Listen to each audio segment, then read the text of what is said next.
whether you're wearing the number 9 Guernsey for the Cats or a striped or a hooped Guernsey, because St Kilda's energy and intensity is right up.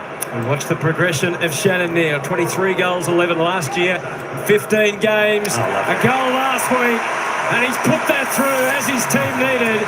After 4 consecutive goals from St Kilda, a miss at one end and a hit, and all 203 centimetres of Shannon Neal is very happy right now. Cats have just kicked a goal, and they needed that one as much as anything. But there wasn't a lot of energy for Shannon Neal after he kicked it. He was trying to charge them up and coming back, but there was a couple of forwards that walked across to him, but the mids and the defenders walked away pretty quick. It's not a great sign from a morale perspective, an energy perspective. You've got to create it from somewhere. Right now, even with that goal, St Kilda have the momentum. He's got to be arrested somehow. So it's the leaders, it's danger. Jeremy Cameron, you know, where are you going to find this this turnaround from? And you've got to give more to your teammates if you want to find it. Higgins misses at one end, Neal strikes at the other. 27 points, quarter time back to 22, and the Cats continue to build. McRae was held, saw the tug of the jumper. Bose was the man that caused the issue. Windhager to Marshall, they've both been good. Marshall loads it deep. Here's Keeler, gets front position, nearly gets the second hand to it. Here's Higgins, no space this time for Jack.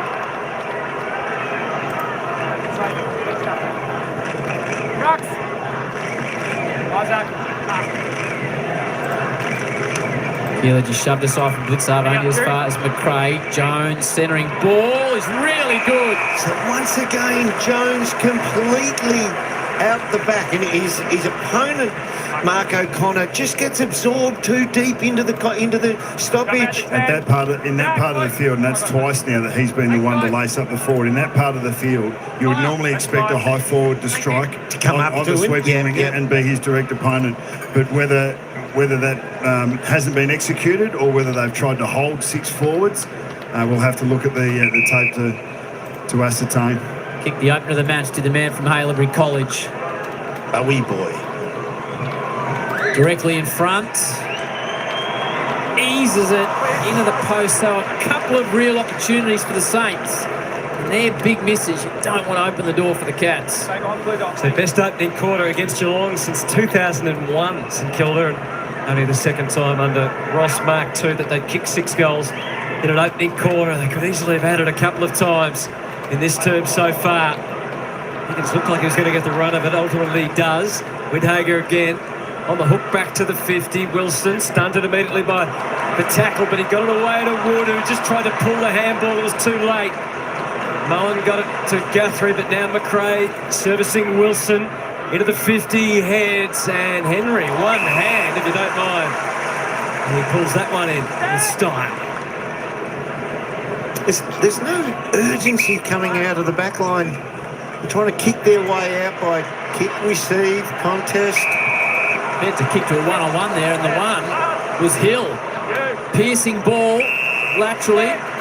They're queuing up. Steele, Burns on the bounce. He just kicks to space is the only way to describe that. Spot on, Dermot.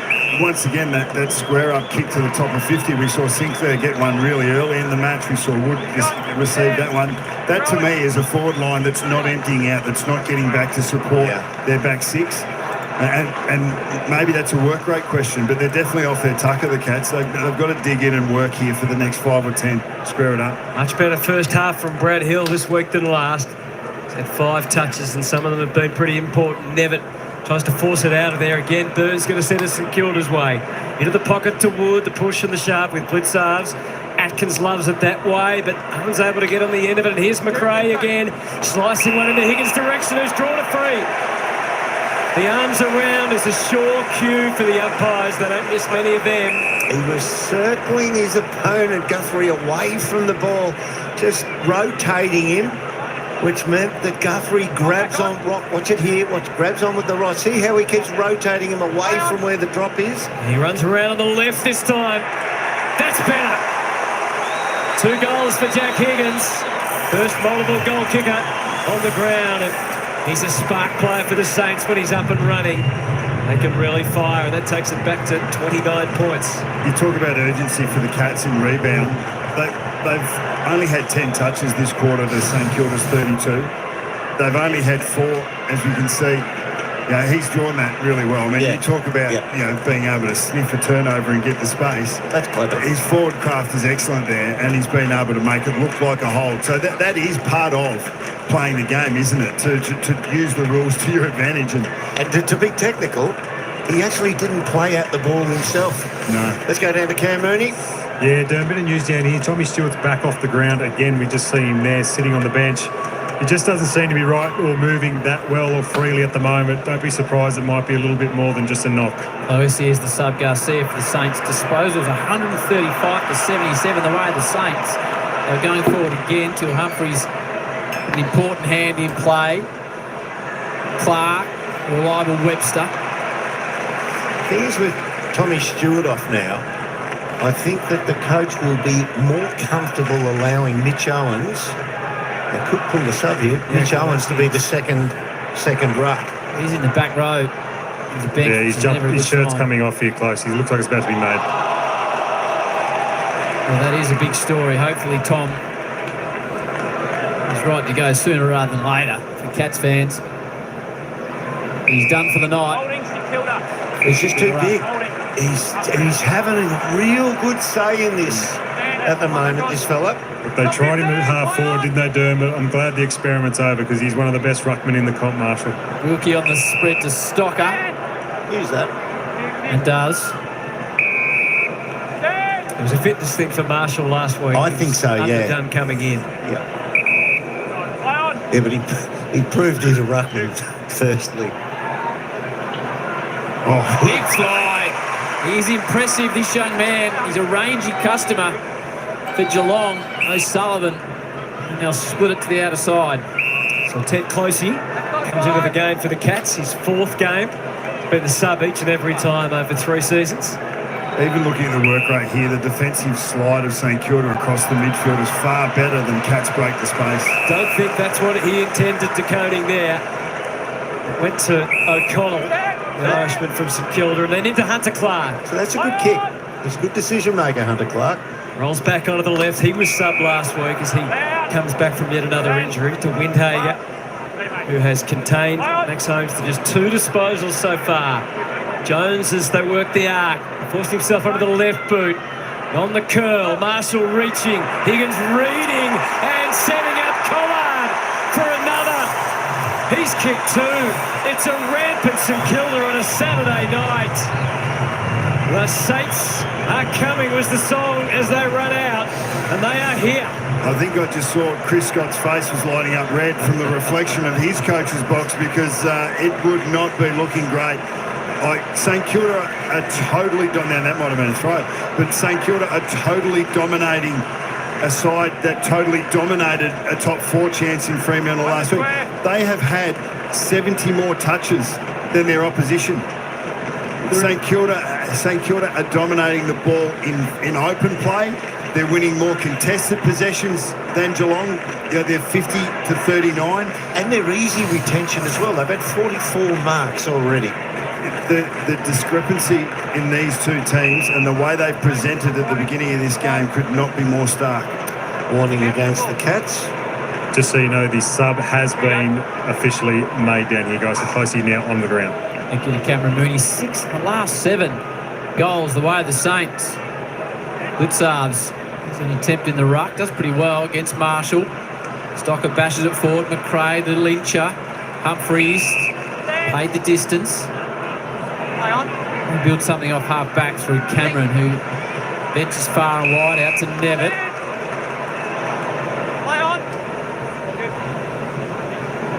It's down towards Blitzarves in good position. Got the free. Yeah, that had to be there. He was able to get in behind Ryan Marshall, who wasn't able to watch the ball coming in and made contact, front-on contact with Blitzarves.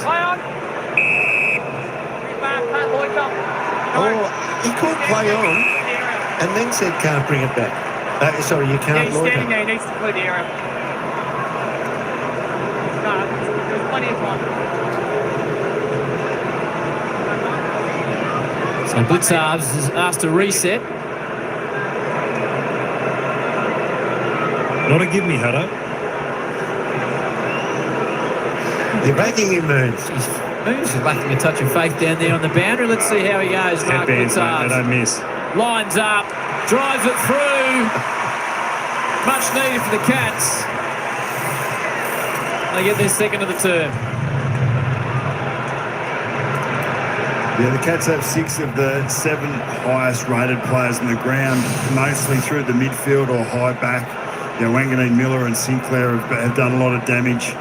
Higgins forward, but Marshall, McRae, Jones on the wing, they've been excellent. But this one, to be able to get out the back, it's the first real transition we've seen. Jeremy Cameron got up the ground. He just said, okay, I'm not going to sit forward. I want to get involved in the transition here. He got up, he got it out to Nevitt, who was able to drive it in deep. Blitzarves, that was so important to be able to get a score on the board. That rear vision there coming up the ground showed the Geelong forwards deeper, refusing to go to that drop as well. So they held space, allowing Blitzarves into that area. Tom Stewart subbed out for the Cats. Jeremy Cameron starting on the wing. We know Stewart has extreme powers of recovery when he's had previous injuries, so we're hoping that'll be the case again from a Geelong perspective. Jai Clark, all of a sudden, some of the young Cats need to be nimble and agile and to lift and to deliver perfectly for Ollie Henry. Mitch Nevitt deserves a pat on the back. He's had 2 really nice touches, and his attack at the centre bounce there, right in to win that contested ball along with Jai Clark, was excellent. And then a lace out pass to another young player in Shannon Neal. The young guys are the ones that want to make it happen here. Just watching Hunter Clark in his 100th game come from the ground as Ollie Henry gets ready to shoot for goal. Let's hope he is okay, but it doesn't look good. So Henry, he kicked his 3 goals late last week, but he's a known sharpshooter, which is usually the words that come before or behind. And the lice pack on the It's never back good of the when, right hip. when you see the sub going down at the same time, getting ready to come out, and Garcia. Garcia was doing some warming up, so we'll keep an eye on that.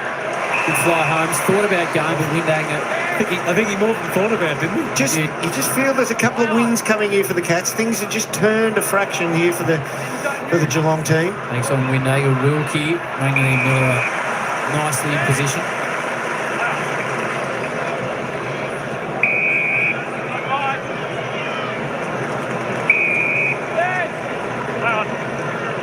Bill delays the hand pass. Good Burns under pressure. Tries to go around the corner. Work out eventually. Now it opens up. Into the middle of the ground is Hall. Kicked a couple last week. Sends it deep. Ripped off the footy. There's Owens, who's providing a good target up forward. He will stand under it, won't he? My word. So Mitch Owens back in the side after getting through the shoulder issue which kept him out the first game. Perfect to Wood. High fly, just gets over the back. Wilson, Wood, Atkins spills free. Cameron down deep. Nevitt's kicks smothered. Back up for Steele. Back to Wood. Snapping ball. The Saints can't be stopped. There was a little attention to detail smothering there. Just a hand that patted the ball down. We're going to look at it. Was it the captain? But he just not giving up on the play. Just make sure your eyes are at the footy. And let's see who does it here. Okay, so the handball coming up. Oh, there's a smother off the foot. Yep. That's really good play. Heads up, isn't it? And it seems that St Kilda at the moment, like the contested numbers are definitely going their way. They're up by 11, so that's green on their board. The second phase play, it looks like the Cats are up for the fight in that first phase, but if it gets to a second and a third contest that might be 5 or 10 away, the Saints have more sharpness to get extra numbers across and to win that next ground ball. That's 7 score involvements for Mason Wood already in this game. He's absolutely doing a number on every opponent that he's been on so far. He started his career as a forward, has played his best footy as a wingman. Marshall again is in the ruck. He got the 3 Brownlow votes late last year, had 28 disposals, kicked a goal. That was against Reece Stanley, the ex-Saint, but he's taking it to Blitzarves as well as De Coney. Hall caught in the crush. Kicked a couple of goals on debut last week for the Saints. It's been lively again tonight, getting up and down the ground without hitting the scoreboard. After the ruck wrestle, Blitzars takes it on himself, but straight to Sinclair, just thrashes it forward again. Waiting at the back was Collard. Humphries into a handball to Atkins. And onto the left goes Blitzars. He actually thinks he kicks his left foot better than his right. Not sure that time though. Sinclair, the brush off from Hill. Umpire had to get out of the road, quick smart. And the Saints through Burns, the floating handball to Wanganeen Miller up along the wing. Some hesitation, eventually steals. Left he goes over the boundary line and out of bounds. Looking sharp, the Saints, they're hard to catch. If you don't stick that first tackle, then they're away. That's how clean they have been by hand and by foot. Disposal efficiency's been excellent. They're up at 75%. The Cats are at 63. 27-point quarter-time margins extended out to 35 the way of the Saints.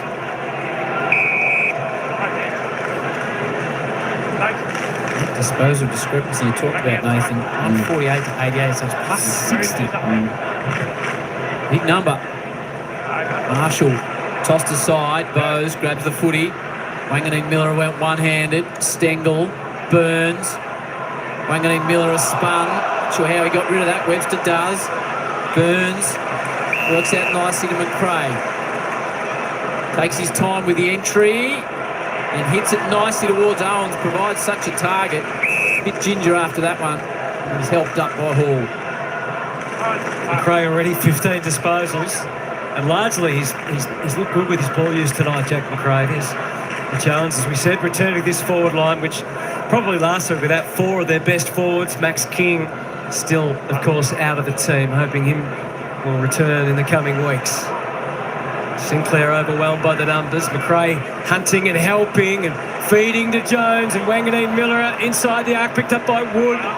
Ever present, as we said, juts out to Closey. Cameron at centre-half back. Blind handball straight to Wilson.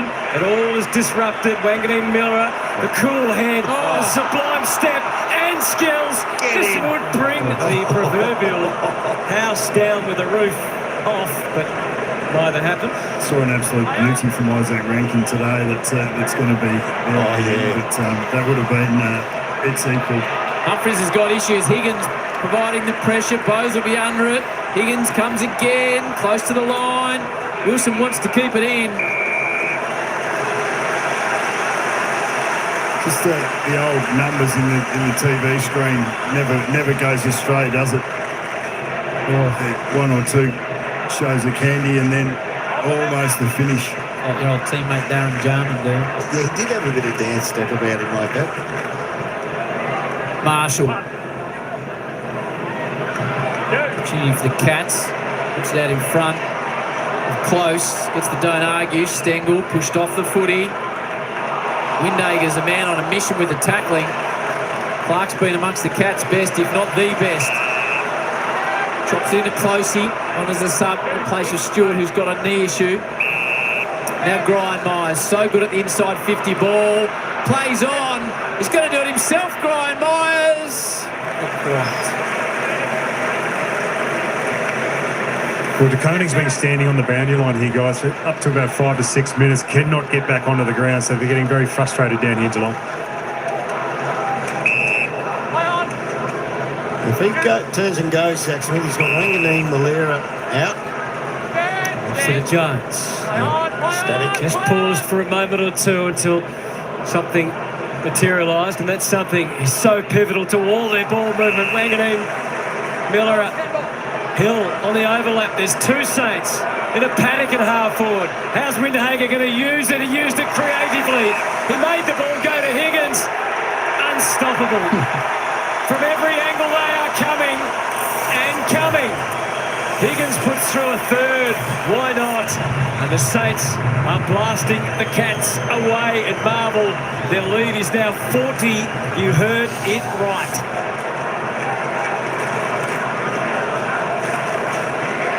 They're just on top of the ground. Their system looks good. The belief in their plan coming in against the Cats.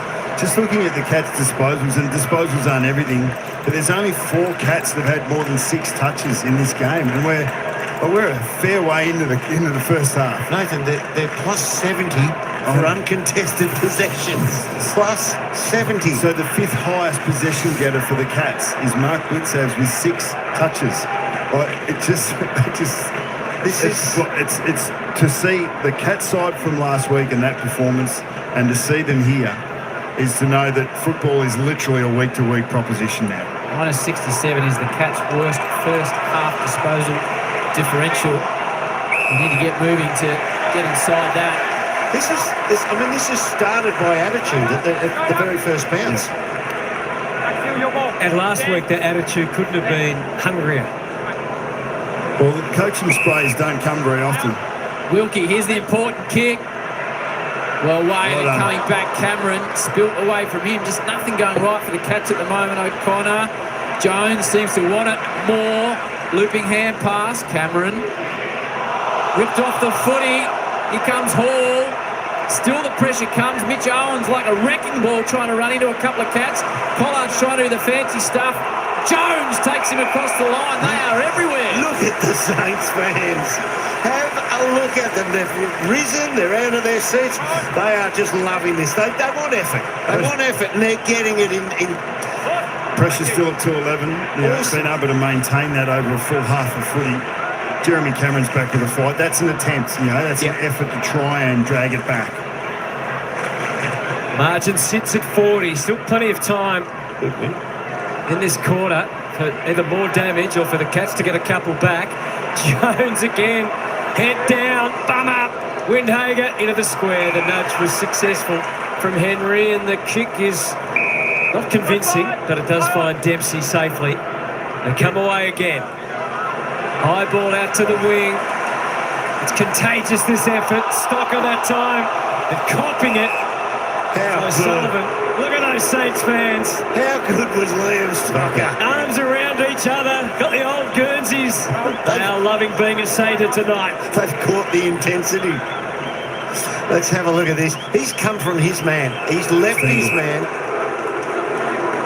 He hit Stengel out the back and was prepared to leave him 30 metres away, make the call early enough to be able to get there and impact. He's had a massive say with his attitude and his attack at the footy and the opposition's body. 40-point margin.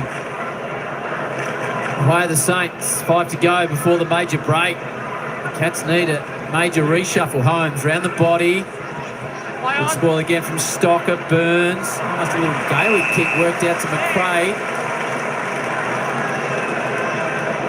19 disposals for Jack McRae. Looks to be a wonderful pickup for the Saints. Left foot. The front is Keeler. Owen stays down. Holmes needs to be good by hand. Humphries needs to be good by foot, and they work it nicely to closely, but he dropped one he should have taken. Got a bit of space to get out of trouble. Important ball to be won on the wing. Wilkie comes through hard, off by hand to Windhager. He's been in everything. Now Jones has got a couple of options, steps inside. Goes the difficult option, really, the longer one. He had a couple of shorts. And they get out of jail. Cats. What a contrast in their approach to the footy. Saints just without hesitation. Confident, Great clean, to watch. turn up in number. I was talking about sort of bodies in the TV screen. St Kilda have outnumbered Geelong everywhere. Rare win for DeConing. Closey stripped by Marshall, who still had impact as a tackler. Jones over the top of the footy, which comes out. Quick from Humphries. Everything's in a rush for Geelong. If the Saints let it go, they will win insufficient intent. And the free kick is indeed going. The captain of the back line, Wilkie, has played on and has to send it back for recycling to Caminiti. He's taken to his position in defence tonight. Zach Smith is pointing to him, saying, down the line, close to the boundary, kick it to Marshall. Let's just sum it up again. Oh, Koning not far away. Owens' kick is wiped out. Under pressure still, snatched by Close. Great gift to Bowes. Charging back to goal is Neil, but they couldn't get it to him because yet another rundown St Kilda tackle, and yet again it was Liam Stocker with the grit and the grind and the determination. He actually hurt himself laying that tackle, but it was worth it. Well, Henry landed straight on him. You're spot on, Derby. He looks a little bit dazed at the moment. But that was an amazing goal-saving tackle. 3 on the tackle again. Yeah, no way out at all for Mitch Nevitt. The stocker. Henry. Oh, and whipped his head into the ground. Yeah, I'll have a look at that. There's 1-on-1 ahead of them too, so if he hadn't stuck the tackle, they were away, the Cats. Saints sending numbers back here. He's- Brad Hill got a message from the bench, I think. He strikes me as the kind of bloke who doesn't want to be tested for concussion. No. Yes. Clark back out there, which is good news. Yes. So Garcia will have to bide his time. Humphries Atkins. So he's had 12 possessions, Humphries, the most for the Cats, and only 3 of them contested. So it sort of shows that they're not winning all that much of their share of it. There's Sullivan. O'Connor.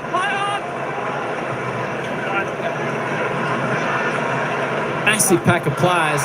Falls to the man in the long sleeves. Never going to miss it. Close with his first. And the Cats respond.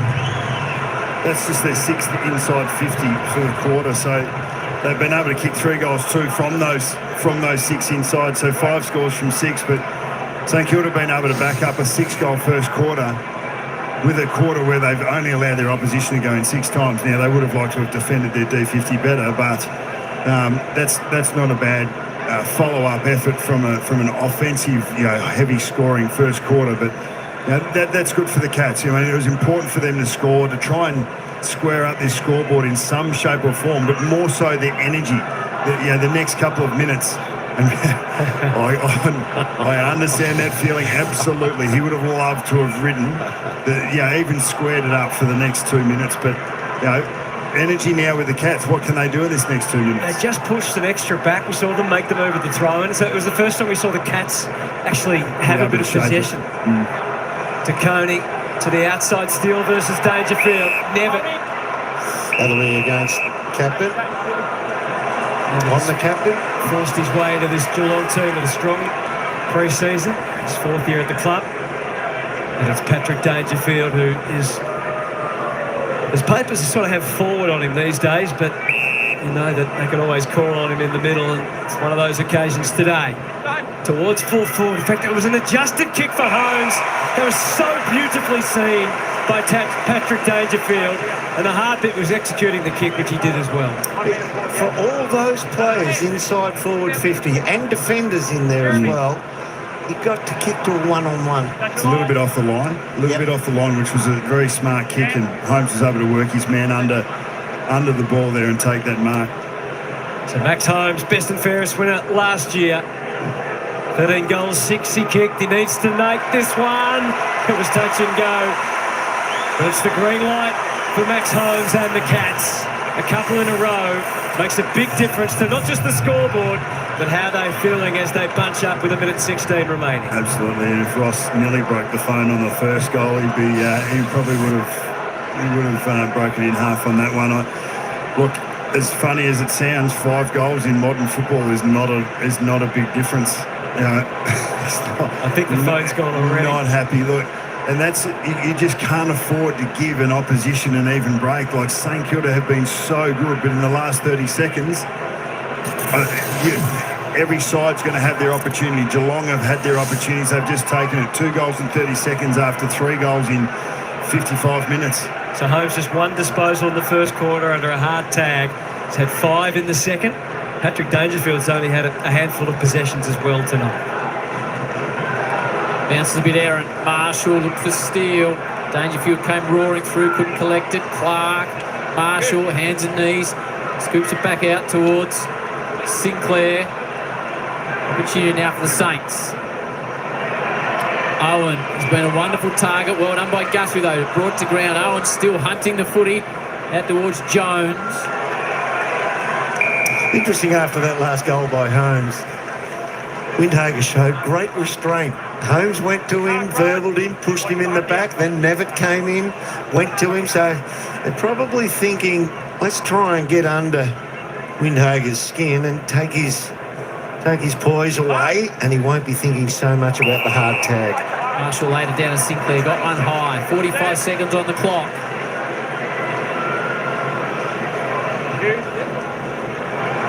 for a short option. Marshall took the mark and made life difficult for Clark on landing. He points to the goals, Babe Ruth style. What was Babe's goal kicking like, Howard? Bambino, I'm not sure. Will be better than Rowan slugging, but we'll find out. Immediately pointing to the sticks, though. The baseballers loved that, didn't they? He wanted the 30 seconds, didn't he? It's a fair first half. 13 disposals, the 19 hit-outs. He's 5 clears, been excellent. But he's a big kick. He can bomb them. Be right on the siren for Rowan Marshall. It'll be a real team lift. He gets close to the man on the mark. And, well, it's a foul ball. Just sneaks through for a point. So, the Cats fight back with a couple of late goals, but still a 29-point margin the way of the Saints. It was a 4-goal apiece term, 27 at quarter time, 29 at half time, the way of St Kilda. Let's head down to Cameron Mooney. Moons, what have you got for us this weekend? Well, it's fair to say, Hutto, tomorrow night's going to be our third instalment of Winton Raceway when we went up there a couple of weeks ago. It's been absolutely fantastic over the last couple of weeks. Tomorrow night's going to be the handbrake challenge into the skid pad. And Hutto, it's fair to say, the boy from Wagga did okay. How do you follow that up? Let's get a taste of it, of what's ahead on Bounce. And we've got some great footy to come here tonight. What a turnaround and a turn-up this is. The Saints by 29. All right, folks, there we go. We'll be back with them. I just want to say sorry, folks. We had technical difficulties when we went live first in the first quarter. I'm not sure what happened to the connection there. But anyway, that's why we started fresh again. But we're back. I'll tell you what, the Saints go marching in. Oh, when the Saints go marching in.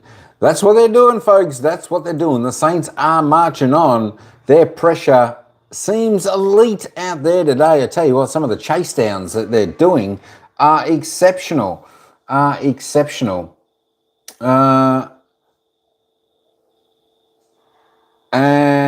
where are we? I tell you what, Geelong lucky to get a couple of goals back late in that second term. There we go. But it's 10-5, 65, 5-6, 36.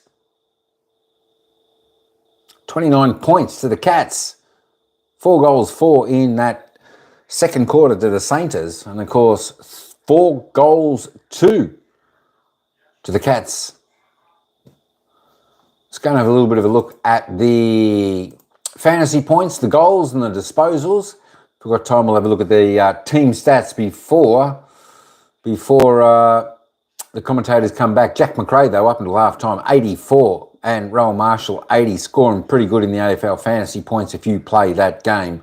All for St Kilda, Zach Jones, 79. The goal scorers, let's have a little bit of a look. We've got a couple of three multiple goal scorers there for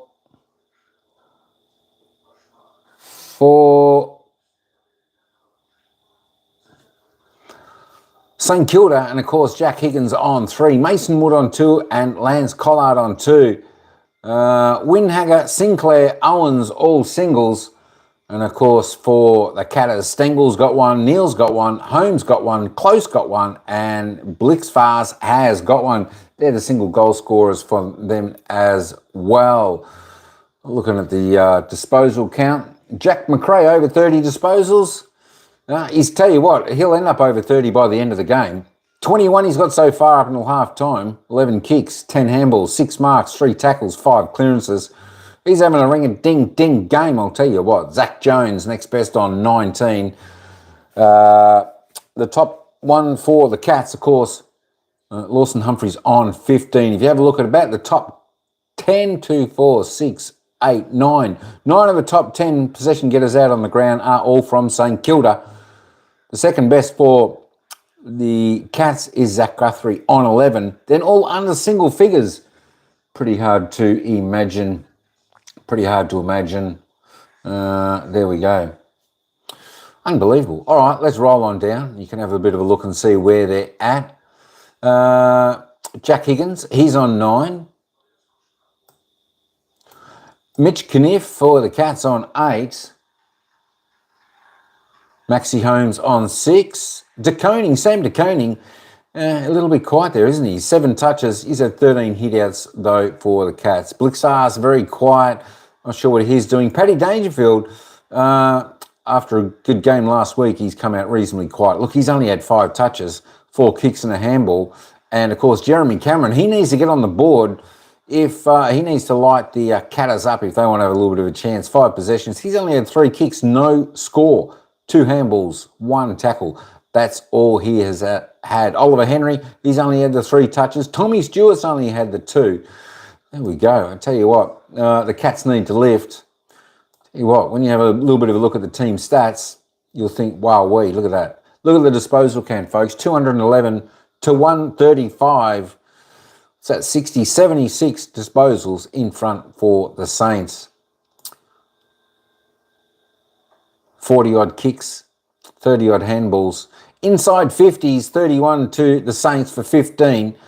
And, of course, 11 scoring shots for 20 for the Cats. The Cats scoring all right when they get it inside, but they're just not getting it inside, as you can tell. The efficiency inside 50 is 60%, but the Saints 73.9 around the ground. That's pretty good. 9 free kicks to 6.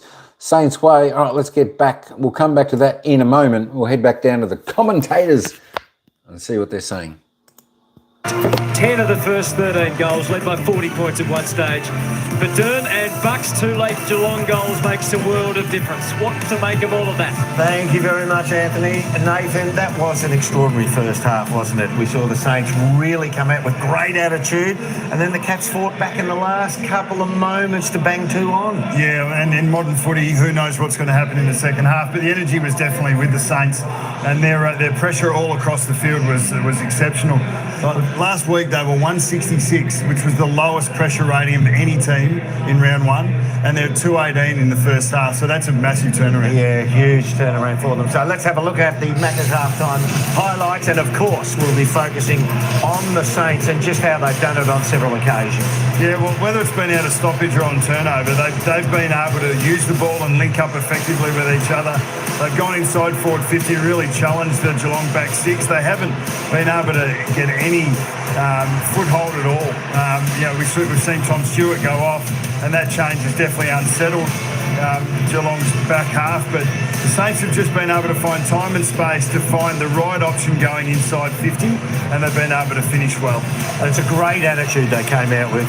From the get-go, they just showed a willingness to hunt the body, hunt the ball, and just put themselves in harm's way to get themselves on the board. Absolutely, they were excellent. They're only plus 11 contested ball, but they're uncontestable in nearly 70 possessions more than the Cats. It's extraordinary, isn't it, after what we saw last week? That's a peer into the Saints dressing room at the moment. Let's have a look at the pressure. As you said, the Cats are sitting at 195, a touch lowish. Oh, that's actually not bad. For them. It's a fair effort to be up there, but as you can see, the discrepancy in disposals shows you that St Kilda are just working hard for the ball carrier and outnumbering at the source. You mentioned Tom Stewart before and how he's been negated, but he's also off the ground in the first quarter. So let's go downstairs to Cam Mooney, who has the update on the Stewart injury. Yeah, look, it's an interesting one, wasn't it? We saw this about halfway through the first quarter. He landed really badly onto his knee. We thought it might have been his ankle early, but if you have a look at the vision, he actually lands right on the top of his knee there, which pushes right into the ground, that top of the tibia. And we're probably thinking right now it's going to be probably around that PCL type of injury, which could be anywhere between 2 to 6 weeks, depending on how bad it is. But that's what we're probably thinking right now that it might be. Just see there the pain that he's in. And he tried to come back out in that second quarter. He was with the doctors a long time at the break and tried for about 3 or 4 minutes but came off. So not great news for Tom Stewart, not great news for Geelong, probably over the next 4 to 6 weeks. He is a game winner and they will miss him. We won't miss Monday night though, as per usual. AFL 360 with Kaz and Jared. And it's Coaches Night. Scotty will be on and Adam Uze. All right, while they're on a little bit of a break, let's get back to the team stats as we speak. Where were we? Disposal free kicks 9 to 6. The Saints by 3. Not much happening in the free kick department. Not much at all. Not much at all. So that's good when the umpire puts his whistle away. Hit outs, all pretty well tied up there, 21-22. Clearances, Saints doing a little bit better in that aspect of the game, 26-15, clearly winning there. The Catters well down on their season's average. Centre clearances, 7 apiece, all teams square in that part of the game. Stoppage clearances, St Kilda dominating there. This interesting possession. This will tell you how much St Kilda are controlling the game. 75-63 contested, 12 extra to the Saints. They're just putting more pressure. They're just going harder at the ball. They are going harder at the ball. But have a look at the uncontested possessions. 69 more. They have doubled Geelong's uncontested possession. So St Kilda are controlling this game absolutely. They're on target to break their season's average. If you have a look at the Geelong Cats, 202 their season average. They are well and truly over. They actually need to grab the ball, just take possession, spend a bit of time in their hands with the ball, stop a little bit of the run. Cool the game off from St Kilda. That's probably one way they can do it to sort of stem the tide of the Saints' run. Tell you what, the Saints are impressive. It's going to be very, very interesting what happens in the second half there, folks. The marks, as you can see, the uncontested possessions, of course, the marks are going to be in favour of St Kilda, 58-37. 21 up plus there for the Saints, and, of course, marks inside 50. Well, it's good to see both teams taking a midful of marks down there. Contested marks, well, the Cats are slightly better in the air in that area. And, of course, the tackles, well, both teams tackling well. There we go, 43-41. 7 apiece inside 50. That's very good for both sides. You know what? It just looks like St Kilda. Well, as their pressure, their perceived pressure is causing the errors from the Catters. Let me just roll that back up quickly. I hope that doesn't make you dizzy. We'll pat it back there. We'll get it back there. We're only 8 minutes away from the bounce of the ball for the start of the second half. Big shout out to my manager in the house, Tino Bem Sano. Thanks for coming in. Good stuff, Tino. We as I said, folks. Don't forget to vote who you think's going to win. So far, we got 54% saying St Kilda. It's a close old one. I tell you what, we've only been wrong once, folks, in the poll. We've only been wrong once out of all the games so far this year. That was the Richmond-Carlton game. Every other game, we got it spot on. So the poll at the moment is going 54% for St Kilda. So don't forget, vote who you think's going to win this game. And we'll see at the end if we choose correctly again. Should be good. I'll tell you what, I think the commentators are going to be back in a moment. Who do you think's going to win? I'll tell you what, it's going to be a fascinating game. I think Scott's going to give his players at the Cats a little bit of a rev up and pull them into line. I think we'll see a little bit different Geelong coming out in the second half. And you know what? I think the Cats, their coach will just be saying, continue what you're doing. Everything is working spot on. And of course, the Cats are lucky to be so close, just getting those final 2 goals late in that second term, or else the margin could have been really, really extended. But, you know, it's not too bad. 29 points lead to St Kilda, but goals come quick in this game in this day and age. 5 goals, they can probably do that in 7 minutes now on the Catters, so the Saints have got to be on ball, on guard, continue what they're doing, continuing to apply the pressure. Don't ease up at all. And the Cats, well, they just need a little bit of ball in hand, a little bit of time to control the game a little bit, whether that's to just slow the game down, all assets like that. They just got to stop the run of St Kilda, cool them off a little bit. But we'll see. 6 minutes away till the bounce of the ball to the third quarter. We'll bring you back to the commentators right now. Worst loss under Ken. They simply just had to beat Richmond today, and that they did by 72 points. Yes, they beat them comfortably in the end. And we asked the question where the players were with Ken. Connor Rosie, the captain, came out 39-2 today. And I look at their forward line as well. They were solid going forward. 19 marks inside 50. It was Georgiades with 4, Pau Pepper with 3, and Willie Rioli with 3. 179 more disposals than the Tigers. They played for Ken. They also played for Travis Boak in his record-breaking game. The most games for Port Adelaide, ran out for the 393rd time. 393rd? What Yeah, did I say? 393. We'll I got it out there. What about for the Tigs? What went so wrong for your Tigers? I think this is a pattern of behaviour we're probably going to see from the Tigs. We're going to see good Richmond, which you saw last week. We're also going to see bad Richmond. And it goes with their young players. You don't know what you're going to get when you go with the young players. Like, they just turn up and hopefully you get some signs. We saw some again today. But it's the senior players I think Adam Musa would be a bit disappointed with. They were excellent last week against the Blues, but there's that senior core.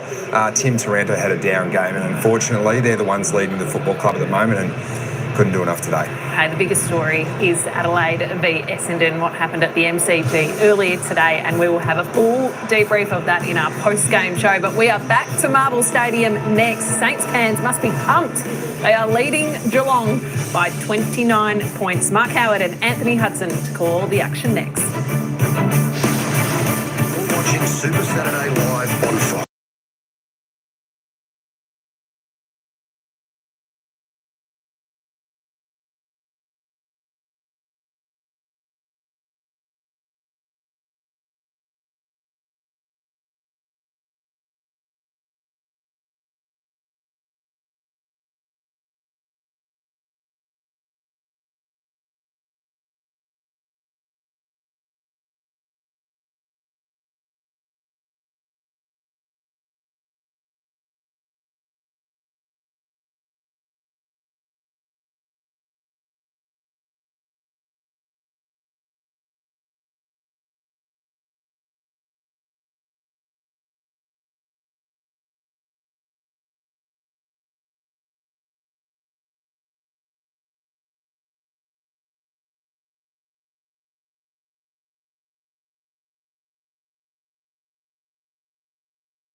Saints fans are enjoying their Saturday night at the footy so far.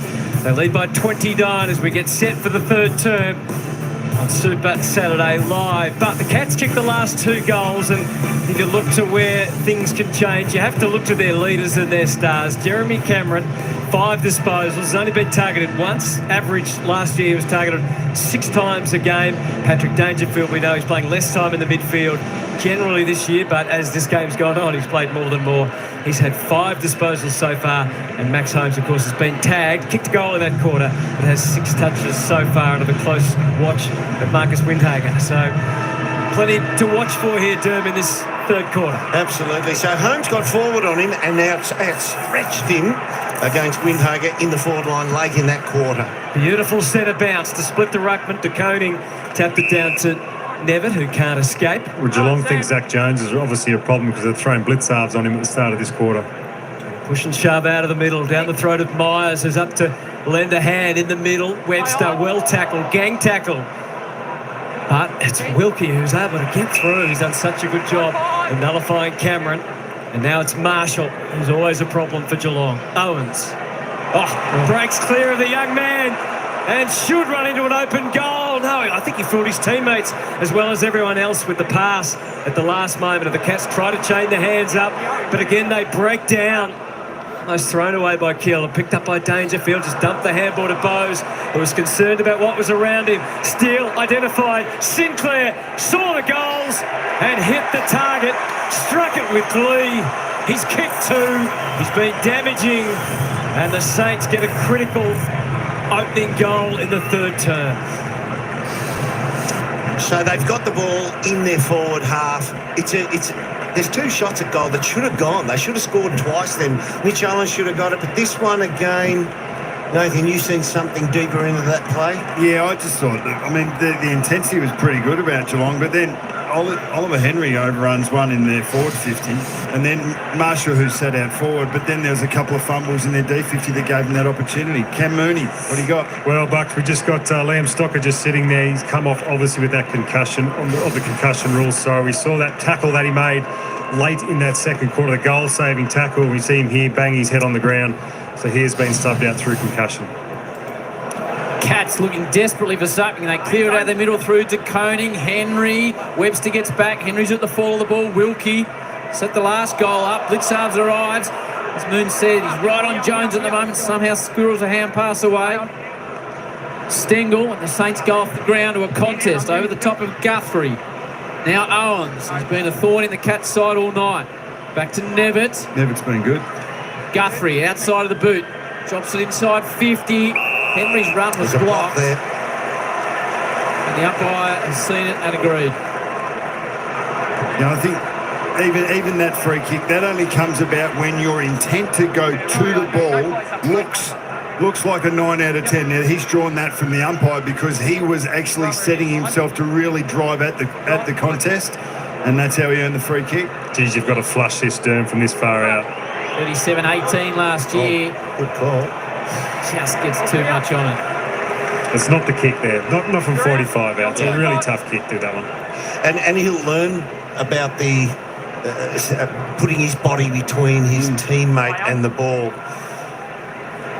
He's just got to be more subtle than that. And it's a practiced art, that as well, putting on a block. Reluctant to pull the trigger on the kick in, but what a result. He finds Zach Jones.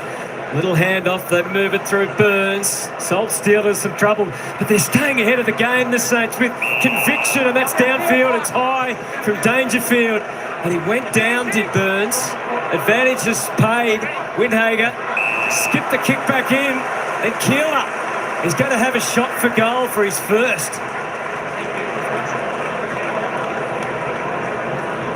Been a great response by St Kilda to be able to, handle the first couple of minutes. As we can see here, there was an arm up a little bit higher. Oh, well, they've already lost Tom Stewart to injury. That one's going to take a closer look. But right now, let's stay with this young man. He's just 20 years of age. Pick 44 from South Augusta in South Australia. This is the moment he's waited for. And it was worth the wait. Look at the delight. So there's the opposite of that Geelong goal kick in the first half that you talked about, low energy. But how good's that vision too? We're right out there in amongst it, and you can see the energy and feel the energy through the screen and from the St Kilda players. And you're right. And this was just an errant. An errant hand. You just can't afford to have it there. It's probably no more than a free kick, given the lack of intensity in that contest, but it was enough to let St Kilda get forward, and that was a nice little lace-up kick. He probably wasn't going to Keeler, but he cut that off, and what a great finish. Yeah, he's a smooth mover. We've seen that. He's a lovely kick, and when it was announced that he was playing this week, there was so much joy we saw in at St Kilda, and that's been replicated out on the ground. First kick, first goal. Spot on. Back to an equal game high 40-point margin. Clean picker. Away the Saints. Windager. Holmes. Here's Dangerfield. Sees range. Just a chipping ball off target. And the Saints fans are loving it. Really impressive for the St Kilda to come out and go bang bang and get those 2 goals back that they gave up at the end of the second. It's a sign that when they went back in, that they were really focused on starting again after half time. On 15, but unperturbed on the way out. Get into their short kicking game. The umpire's very harsh on the 15. Hill with the overlap run. That's more like the Brad Hill we know and love. And the Saints have been able to work their way all the way through Hall and then Wood. Probably not the finish that you're after. Gives everyone a chance. There's a big shove from Owens there on Humphreys. Goes unwhistled. And that's a high fend against Holmes. And it's going to Wilson. Well, Hutto, the Saints have had 60 uncontested marks. It might have been 90 if the umpire hadn't called some play on, but they've just been able to find that next option, whether it's by hand or by foot. Geelong haven't been able to lay a glove often enough on the St Kilda players, and there's a head contact, a head clash there. But Darcy Wilson is a chance to crib, but the man and the stand on the rule mark, it's one of their best. Him to swing out to the right. He's just going to go straight at it. As he should have done. Yeah. Floats across. Hands from Henry, but keeps it alive as far as St Kilda are concerned. It's desperate stakes on the last line. We'll have a ball up.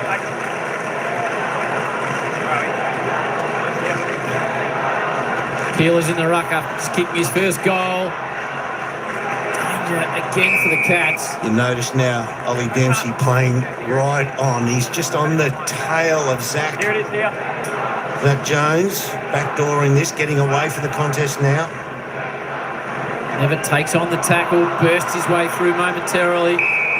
Watch out for Higgins, he's already kicked 3. So that's Jones at the bottom of your screen there. Dempsey's playing him from behind, and at this point in time, he'll just be tagging him for this moment. Henry's got Higgins, gets front position.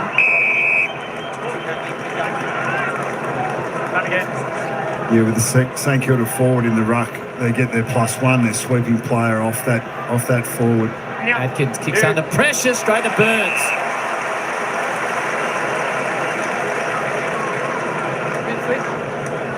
Which allows Dempsey to cross the stoppage and pick, pardon me, Zach Jones up in that instance. But Ryan Burns, who's played a little bit on the wing, a little bit off half back, but that quick kick, they're damaging and dangerous kicks when you quick kick from deep in your forward 50 and you're under that pressure. To have a layer of players there to be able to take those marks, it sets up a shot at goal. 23 years of age, just 12 AFL goals. Take it out to a game-high 46 points. Burns gets underneath it. Might make the distance in the end, and it's killed by the Cats. Well, kick from 45 and fell 5 short. So not a lot of change, really, in this third terms. In terms of dominance. St Kilda re-establishing their command. They lead by 41 as the Cats come out through Jack Henry. Leaping high was O'Sullivan for Geelong, but again, the Saints are getting in the way of almost everything tonight. It's a Geelong free for out on the full. It goes to Ollie Dempsey. Hasn't been able to have the same impact tonight. That's what we've become accustomed to. 15 and 2 last week. Again, the umpire. Oh boy, it almost cost Atkins So the Cats copying it as well as the Saints on the short pass. Well, I know he's only played the one game, Bucks, but it's clear they're missing Bailey Smith and that run, that ability to run from half-back through the middle of the ground. They've just got nothing off their half-back line tonight, Geelong. Yeah, they're missing some targets now too, which means it's hard to train those possessions together. It's Haas front position, but Marshall still held sway, although he's given away the free. I just thought it was his. He's going to take anything, and he does get a bit of charity in the end. Kicks to the 50, Wilkie to defend, but Neil too tall. Powerful mark. Neil wants to play on immediately. He sets it up to the square. Hill, Cameron outsized. Wood came late, but there's a hole. That's the way, Cameron. Brad Hill did look uncomfortable under the high ball. He didn't know support was on the way. I thought it was 50-50, was it not? I thought Jeremy Cameron probably made that contact as much as Brad Hill. So he pushes away and the umpire sees the... Cameron round the body to a chorus of boos, but nevertheless it's a goal. The umpire sees that top of Jeremy's jumper stretch, and that's what he pays the free kick for. So, yeah, Jeremy's still pushing. There, see how he's got the pull on it there? That's what the umpire sees. Yeah, they're looking for that. Yeah. That's the indicator to them. Yeah, the different. Where you see Jeremy's just pushing. Looking for. Yeah. The correct decision? Technically, yes. Yeah, yes. It was. It could have easily been let go, but it was there. Typical Jeremy style. He just raised the eyebrows to Brad, and then they have a laugh about it afterwards. he just might be the nicest bloke in the league, Brad Hill. Yeah, mate, a bit unlucky. Sorry, I sounded like Brownie there. Back to 35. You see that Max Holmes kick was just a long bomb, and they tried to create something from that. I don't know if that's sustainable. They changed the angles, the Cats. They've got to do that more. Saints fans wanted to whistle that time. Clark tries to barge through, but falls short. Steele with a big kick into the 50. Fly from Keeler. Get a feel for it now. They jump all over Guthrie. The umpire lets play continue. Unexpectedly. Yeah, if Guthrie got away. If Guthrie hadn't got that out, he would have been pinged for leaving his feet and holding it underneath. Keeler. Outside against De Koning. Comes a second time. Little opening for Windhager. Good purchase. Really good purchase. He snagged it. No one thought he could, except Marcus himself. Quick answer for the Saints. He's got two. Does that go as a hit out to advantage by Keeler? It was the second go he had at it. The ball kind of bobbled there for a second, and he definitely aimed it. Watch this. There's a 0-0 draw there. Hang on. And then it goes up. It's a goal assist, dude. Yeah. Yeah. Not a hit out to assist, but It's all the way it comes from overhead, though. It's like a tap out. so again they've had the answer here through the night, St Kilda. The frustrations are growing for Geelong. Look at the sheer joy amongst the Saints. Windhager, when he's playing that defensive role, to kick 2 goals.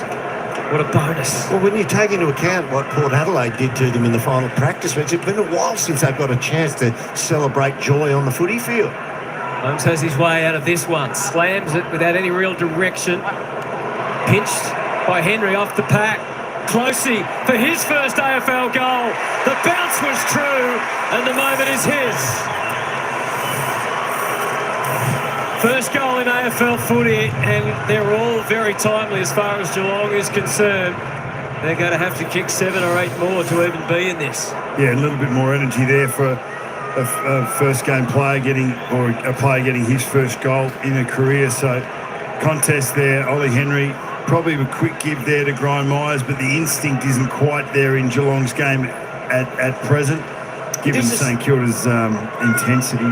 It's a centre bounce clearance goal, though. It's straight off centre bounce, which kind of like getting 2 or 3 balls in off a break, isn't it? In a game of pool, it's sort of like an advantage you don't expect. If you can get it out of the centre bounce and it bangs in there, and it's a Sometimes you it's can a get mess. You can get 2 many off the break, I reckon, do, and then they can start working their way back. Yeah, you reckon it puts you in a position of comfort, yeah, hey? Back to 35 points. Keeler in the ruck, Witz arms. Garcia's in there. The next 5 minutes is crucial. You can see Geelong's energy is up enough. So what do the Saints do with that? If they can just square this next 5 minutes and buffer some of that energy that the Cats are bringing, it takes a long way to maintaining this lead and earning the win again. You've got to win it more than once, I reckon, in modern footy. They earned it early in the first half. They were out to a big enough lead, but they've got to go and do it again. Been a game high 40. Here come the Cats on the run. Good change of hand pass. Nevitt from directly in front. Here come the Cats. Clearance goal again. Watch Blitzarve turf the first gamer out of the way. This is one of the real danger areas for St Kilda. If Marshall is not on the field, the first gamer, bang, you're out the back door. Handball, handball, handball again. We're onto a goal. So, yeah, looks like Moons, have they still got Marshall on the bench? Still down there, Dermot. This is the thing that Scotty talked about, I think, with the 3 ruckmen that Geelong have, obviously, that they've got to work Marshall over, and they believe that their second ruckman, that they could work them over as well. So this is the advantage Geelong have right now. And this is what they might be able to get back into the game with a little bit of centre clearance work. How was your lip reading there, Anthony? Pretty easy, pretty basic, I think, there, Howie. Not feeling so cuddly, that Ross, just at the minute, out of the middle, Kilda, followed up his tap, got the handball away, Garcia has it ripped out of his hands, Clark away from Atkins, open territory in the forward 50, Neil with a yard on Caminiti, it bounces Dempsey's way, he turned, took a wrong turn, straight into Jones. Great chase, great tackle by Zach Jones. And I'll tell you, the St Kilda defenders feel a little bit different now. When the balls come in a bit more often, they're not as aggressive. Oh, they've turned it straight back over. Henry to the goal front, but Wilkie is as reliable as anyone in the whole competition, and he takes the mark. Fascinated that Jeremy Cameron is still playing on the wing for Geelong. Zach Jones owns Wilkie a cup of coffee, I think. It's a funny old ball off the boot of Jones.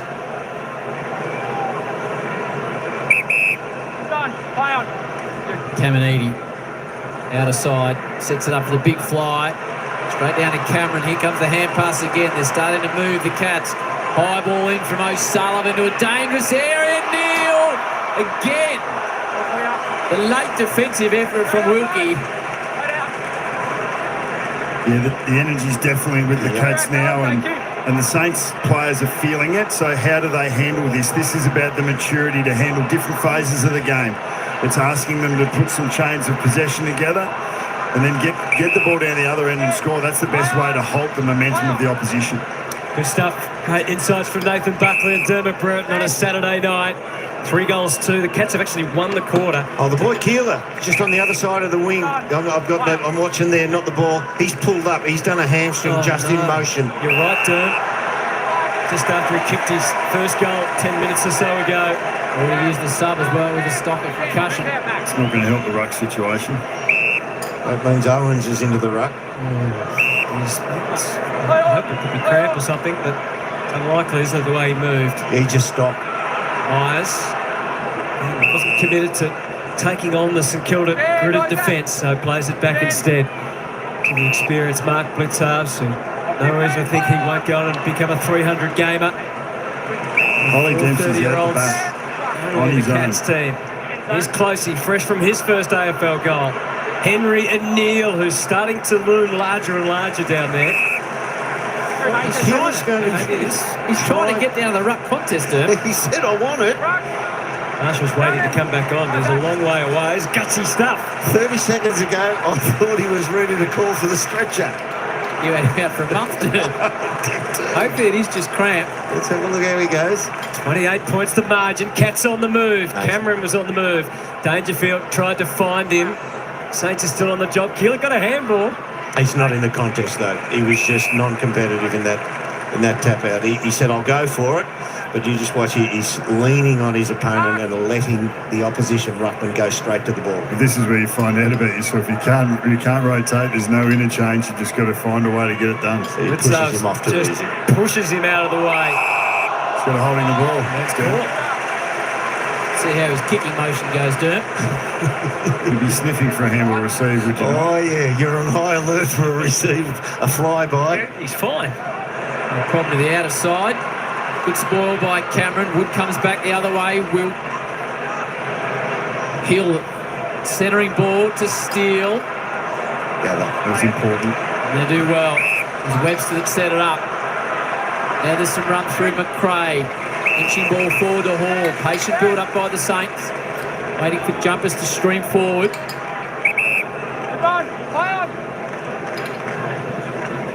Ball looks towards the pocket. One-on-one. Owens dragged down from Henry. Here's Humphreys. Bursts away off half-back. Sends it to centre wing. Where Wood was standing and sabotaged that move from the Cats out of defence.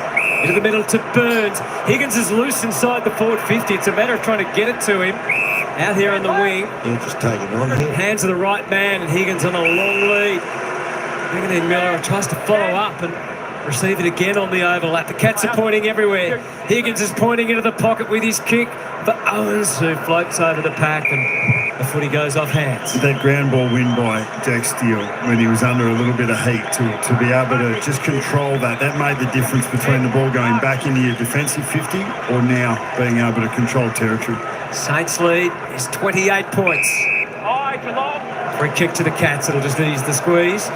It goes to Mark Blitzapps.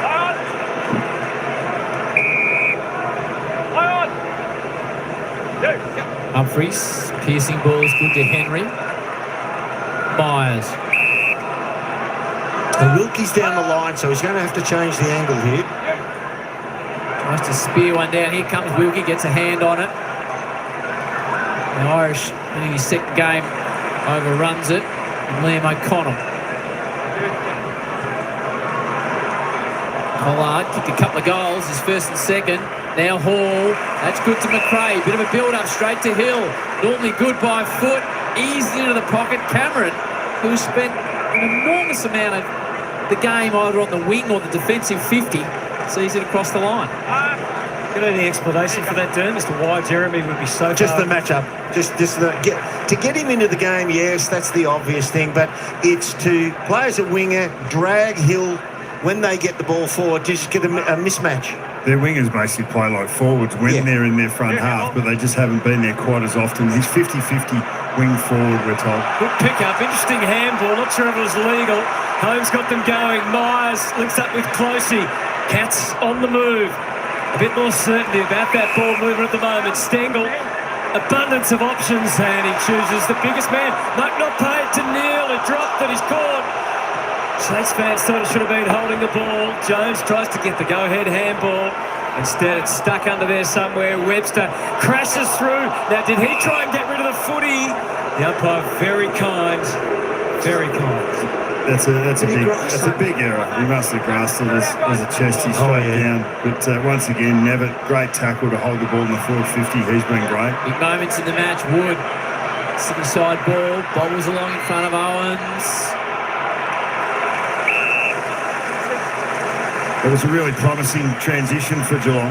There's more energy in their offence. They're changing angles more often and frequently, challenging the St Kilda defence, which takes a little bit of energy from their rebound on turnover.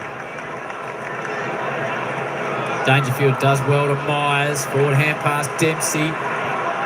Holmes, just a very short ball to Cameron. Back to Holmes. There's a long kick of the footy. Sends it deep. Dangerous. Stengel. Better from the Cats. Well, Dern, they've been trying to get Keeler off for a long, long time. He hasn't been able to get off. He's been absolutely manhandled in those contests, and Rowan Marshall is dying to get back on. Plays on.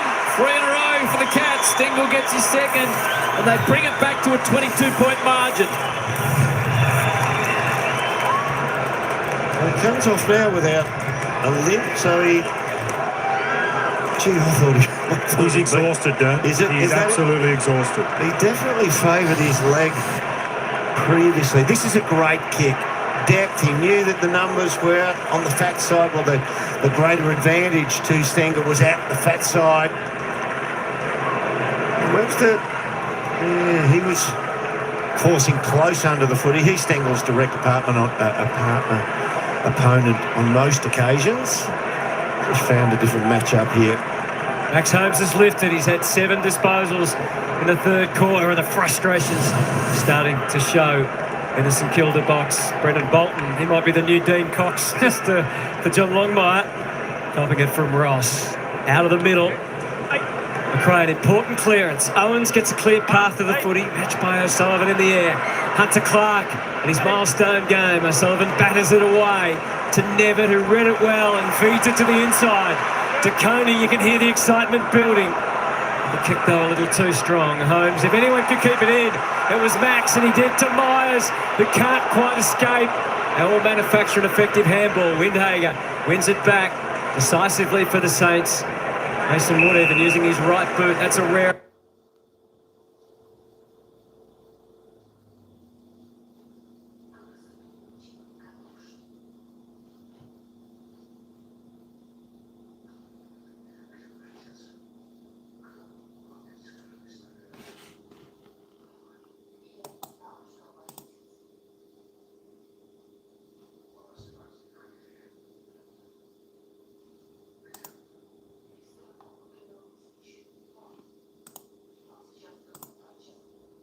Marshall can't get there. Cameron flips up the hands, takes a good mark. Momentum with Geelong. They trail by 40. They're back to within 22. Myers is getting busy through the midfield. Sure is. Clever little ball inside 50. Really well done, McRae. Got a hand on it after Closey was waiting for it. Wilkie stopped a lot of attacks this evening. Wanganeen Miller talking of attacks. That's one on the footy. Steele bends it around the boundary line. Higgins goes back with a flight. Shows some courage. Hunter Clark tries to get a hand pass away. Eventually does. Ball holds up. Well done, Jack Higgins. Well done, the Cats. Good stuff, wasn't it, Derm? Yeah, tremendous. I reckon the loss of Stocker is as big as anything at the moment. He would be patrolling that come up from half back and give them that real physical presence. The Cats have sniffed this. Brilliantly handled by Guthrie. Slides the handball to O'Connor. Into the middle. Oh, untimely moment to lose your footing for Humphreys. How costly will it be? Collard got it from Wood. He glides across the turf. Dabs the pass to Owens, who read the change of direction. Henry didn't. He stopped on the lead, and then he just cut the angle back onto the hard right foot.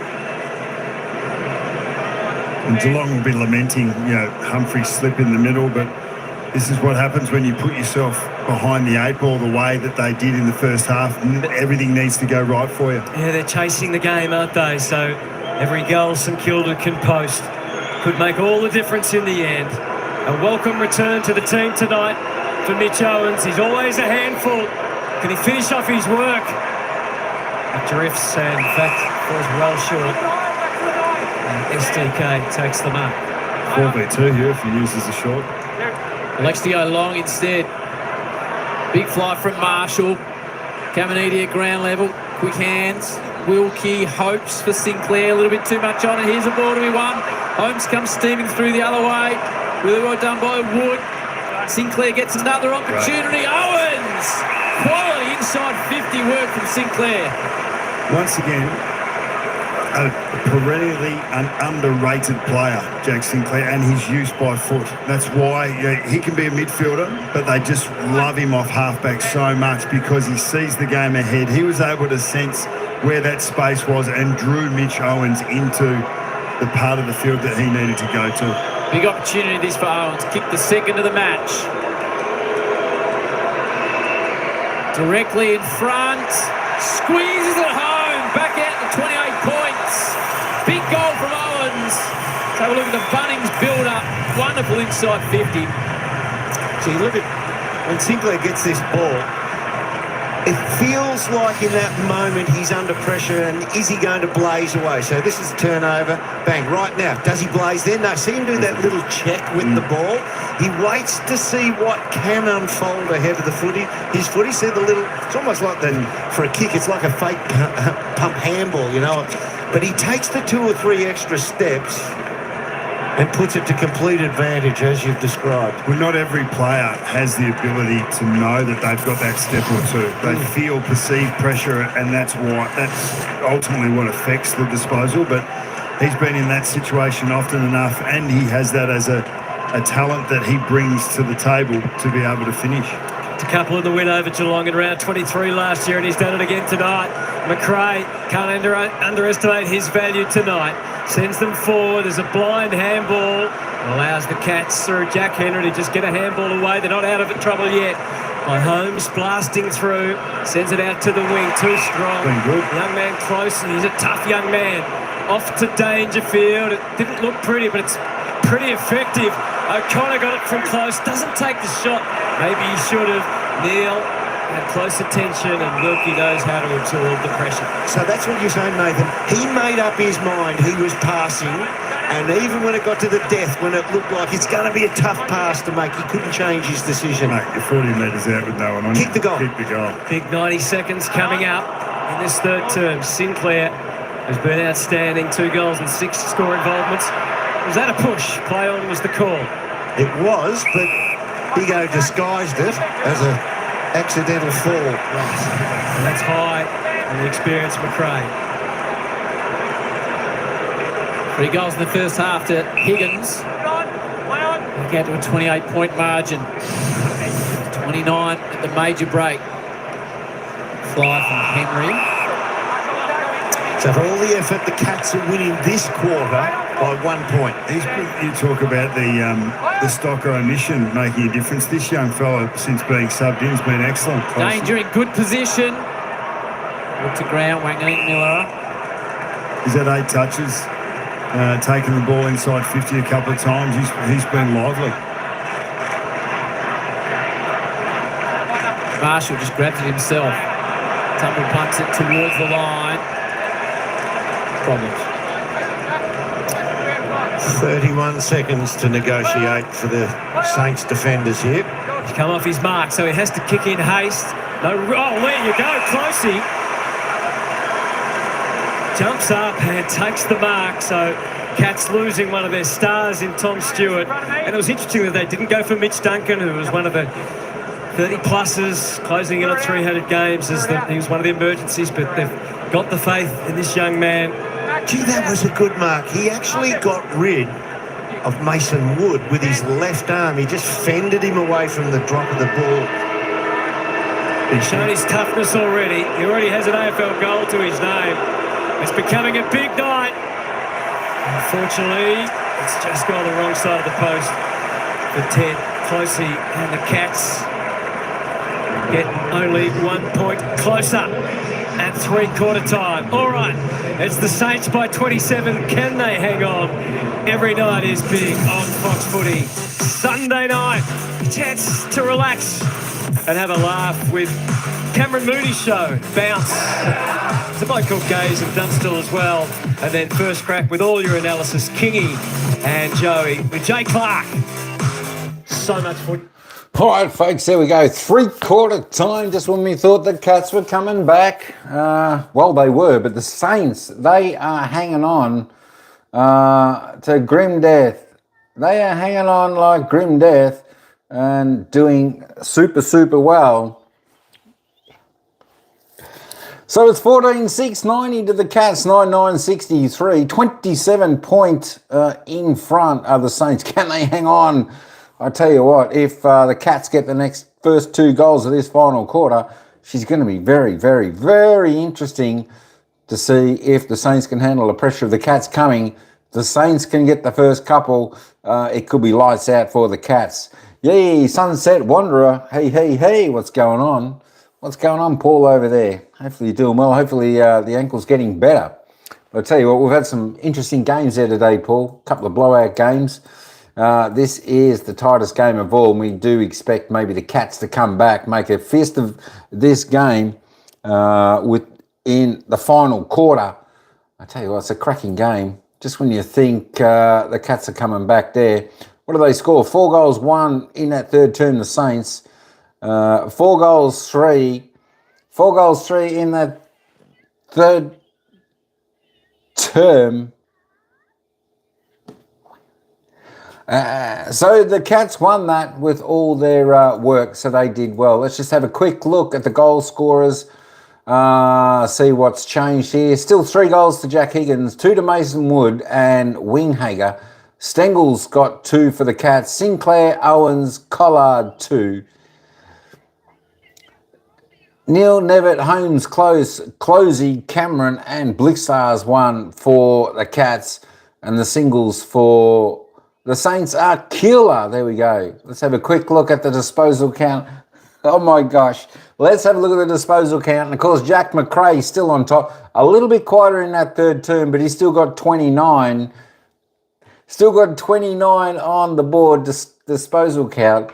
And Zach Jones, 23. Still the top seven. Still the top seven is all from the Saints. Lawson Humphries is the leading man on the ground for the Cats on 18. Next best. Knivet on 15 with Max Holmes 15. Let's go down the board, just have a little bit of a look before the commentators come back. I want to see if I can find where Paddy Dangerfield is. All right, Paddy looked a little bit more lively in that third term. He's up to 10 possessions, 6 kicks, 4 handballs, a tackle, 4 clearances. So he's starting to get his game rolling a little bit there as well. Of course, a big man down there. Where is he? I can't see him. Jeremy Cameron, he's kicked 1 goal from his 10 disposals, 5 kicks, 1 goal. He needs to kick it probably at least 2 or 3 in this final term to get the Cats back up there. I tell you what, she's going to be an interesting final quarter here. We're under 2 minutes before the bounce of the ball. Ignore the Y. Y Pies smash Port, then smash Port's smashes the Tigers. Yeah, you know, it's a strange game. It's a strange game. Port certainly looked on song today, though. They came out with the eye of the tiger. Yeah, their pressure lifted today. It was very, very good effort by Port Adelaide. It's strange. I was expecting Richmond to come back a little bit, but yeah, Port were just too classy. There we go. But, you know, and plus I think with Richmond they had their big forward out, so Tom Lynch. So I think that made a little bit of a difference. He sometimes is the general down forward organising that. So they were probably a little bit unorganised down there. But yeah, it's a strange game of footy, folks. Anything can happen, and anything's going to happen in this final quarter here at Marvel Stadium, where the Saints lead the Catters by 27 points. Who's going to win? Put your vote in now. Don't forget to vote. We've got 61% saying St Kilda's going to win. As I said, as I keep saying, we've only got 1 wrong, and that was the Richmond-Carlton game way back when. Everyone else will have been right. So is that an omen? Will the Saints go on for victory, or the Cats claw themselves back into the game? Let's head back down to the ground for this final quarter. Player number 2, Jack Higgins, 3 goals. And Steele, number 1 pressure player, takes into the coaching box, Nathan Buckley. Yeah, as Chris Scott implores his troops for the last quarter, we had a look at the St Kilda coaches box at quarter time. This is the Geelong one for 3 quarters. Having a look at the points from clearance mainly, they were able to score a couple of times from centre bounce and they got field position. So they were plus 18 from that score source through the quarter.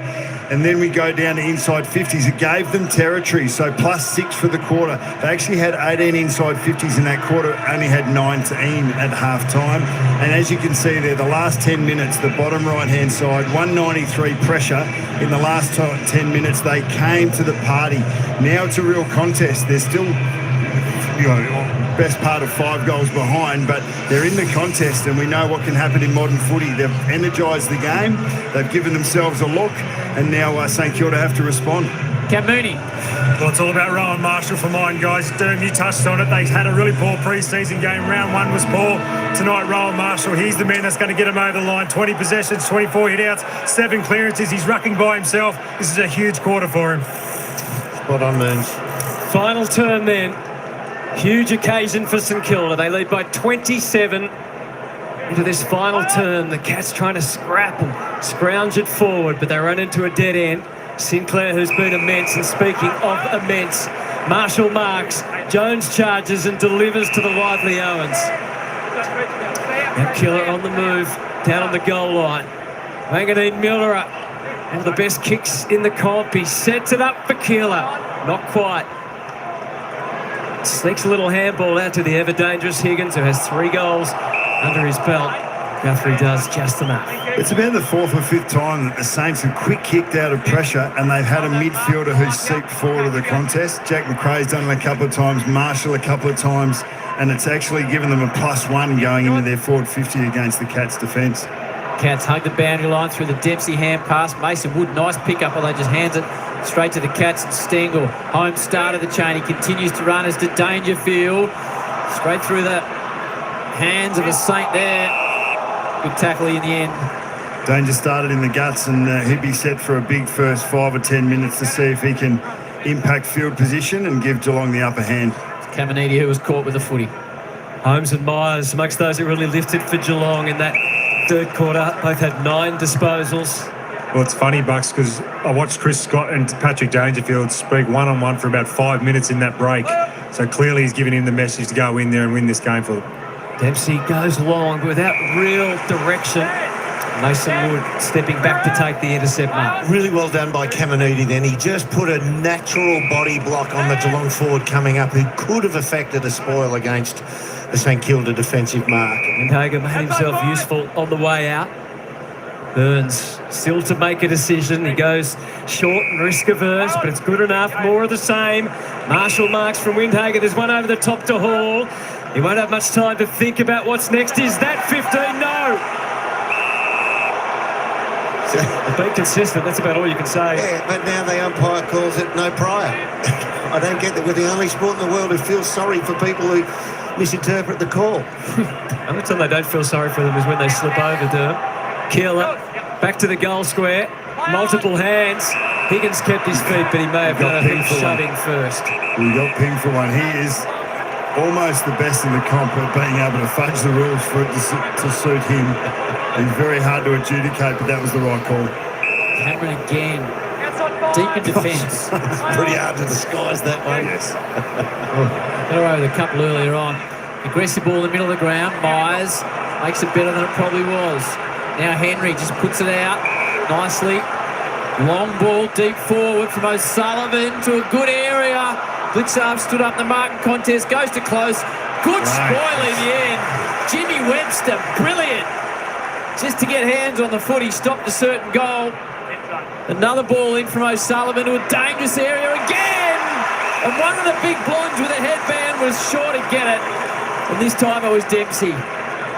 Just loitering at the back of the pack, got the split, came around the side, no body contact and was able to jump over. Jimmy Webster, 2 great efforts, not giving the free kick away when he came back with the flight and then the smother.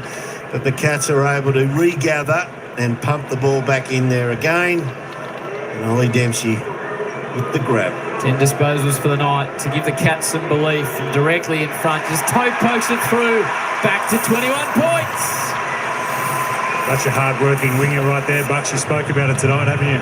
Absolutely, and Ryan Burns was right on his ginger, but he wasn't able to bring it to ground. As you see, this was like the pressure and St Kilda forcing Geelong into an extra possession has been great all night, but here he is.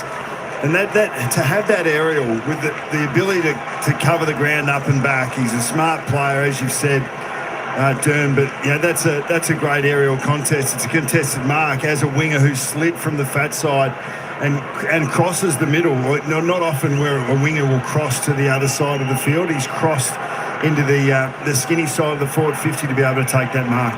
Back to 21 points. It's as close as they've been since early in the second term. First Geelong player to win a Rising Star Award since Joel Selwood. And legendary former Cat captain. Out of the middle, speaking of skippers. Dangerfield, misplaced handball, made life awfully difficult for De Koning. Dangerfield tries to restore the order, and he does.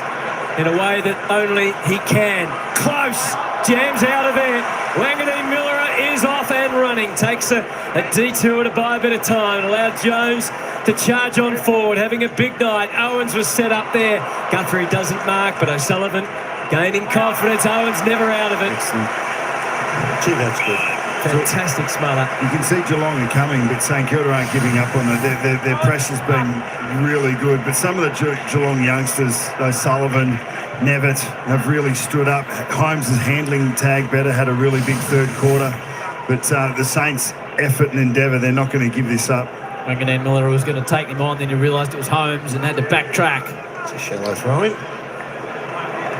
Opportunity for Marshall. Lands it in the teeth of goal. Owens, good ball from Henry. Owens, ground level. Higgins, he's kicked free. Loves a goal. Just Jack Higgins. He's got 4. And the Saints skip away again, although it looks like he's got an issue with his wrist. Yeah, that was sharp. Just the work. Higgins actually worked Guthrie under the ball. The work he does prior to the contest is where his talent lies, and then to take the chances when they come. He never had an intention of going for that ball in the air, whereas his opponent Guthrie does. Watch Guthrie tracking the ball. I'll push Higgins out, gets him into it. I want to get under the drop. Higo keeps his feet at all times. Yeah, that's the footy smarts, isn't it? Yep. You know, to be able to kick 4 goals from limited opportunities, he's made the most of it. You create something out of nothing if you're going to cut your teeth and make a living in that role. Junior footy, I coached against Higo in under 13s and 14s, and at 12 years of age, he was thinking like an 18-year-old. Not many have much more desire for a goal than Jack Higgins. He made the term snag popular again. He'd love to get some more. Windhager, they put this together well. Garcia to the square. Oh, could have been a nudge on Keeler. Play on the call. The ball found him. Knocked away Higgins. Garcia going to ground, but he kept his head. Found Marshall, who stabs it to Hall. And he had big reach there. And Max Hall takes the mark. Terrific debut last week and a disappointing afternoon for the Saints. If Young O'Sullivan had his time again, he's just got to take that ball rather than hitting it forward, to 20 metres out from goal. It's too dangerous a position. Yeah, it's still alive, take isn't the ball, it? take the tackle if you need to, but you control the game with the ball in your hands. Crowd hushed. They know how big this kick is. And it was a big kick. Just goes away to the right.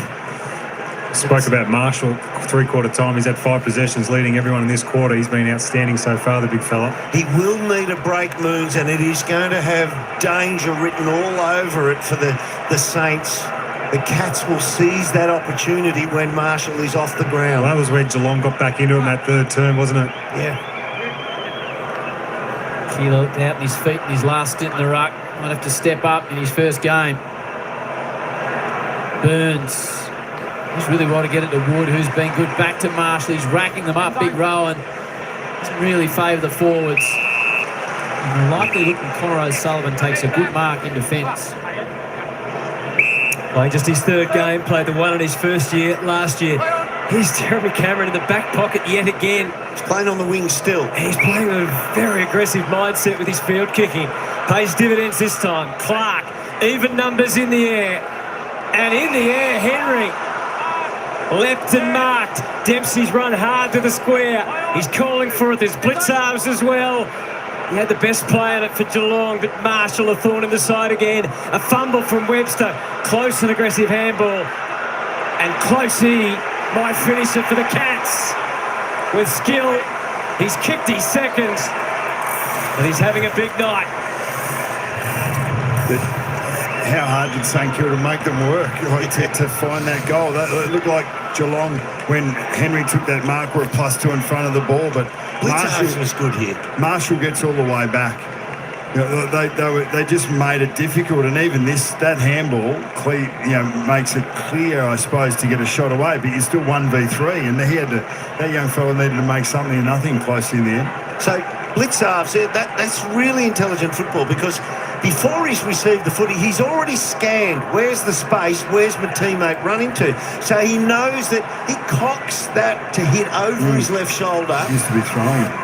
Yeah, but he does it immediately because he's already scanned the field around him, and that's the danger place he can put it to. 2 goals to 1 for the term. 27-point 3-quarter time margin has been whittled back to 22. Cats hanging in there. McRae pierces the ball forward. Centre clearance, hit up the leading forward. Yeah, Marshall again, he's just excellent. Huge, isn't he? Well, DeConey nearly took that ball out and attempted to kick it out after taking the ball out of the ruck, and Marshall's pressure was enough to not allow that, and then he was on the ground ball and put his teammate in Jack McRae out the front of the stoppage. Gee, it's good to see Jack McRae taking ground again.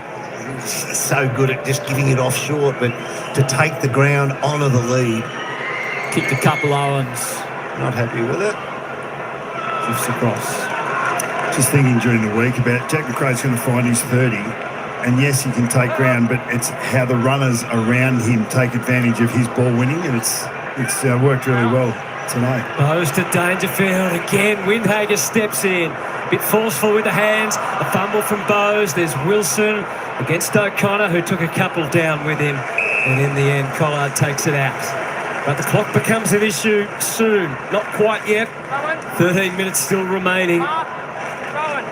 23 points between those two sides. It was 27 at quarter time, 29 at the half, 27 at the last. Litzarv's the tap. Under pressure, Mullen gets the handball away. Dangerfield was intent on kicking off the ground. He missed everything. Wanganeen Miller, Stengel's in there as a tackler and a pressure on this occasion. He's so creative, Wanganeen Miller, but he's not built for that in-close stuff. So he said, you can have this straight away. Centre wing, Marshall. McRae still battling out there as Rowan. Garcia does well. Liam O'Connell drives it forward. Big fly from Owens. Humphreys, Bowes, steps one way. He's run down. He might have been legged. I think he was. Just clipped the back of the boot. Bowes takes no time at all. They're spreading on the outer side. Nevitt's making ground. Let's have there now. sliding on Marshall. Trying to get them on the quick transition here, the Cats. Held up momentarily with Closey's been great. Kicked a couple of goals on as a sub for Stewart, who's got a knee issue. Oh, Mason Wood flew on about Wednesday and gave away a free kick. So Cameron, he hasn't spent much time inside 50 attacking sense tonight. So there's some aggressive kicking. This time he's forced out wide. Stengel's outsized, and the fist comes from Liam O'Connell. Great defence, Saints. They're making every possession difficult for Geelong, and that is an important thing to do to maintain your dominance and to control the lead that you've put on the scoreboard. There's not an easy touch out there for the Cats at the moment. Crowd of 36,600 in the house at Marvel, and the majority Saints fans would be delighted. A little nervous as Webster kicks back to the wing. Cats overcommit, but Henry first to his feet. He streaks away and then forced a handball. Again, Mullen tried to slide through.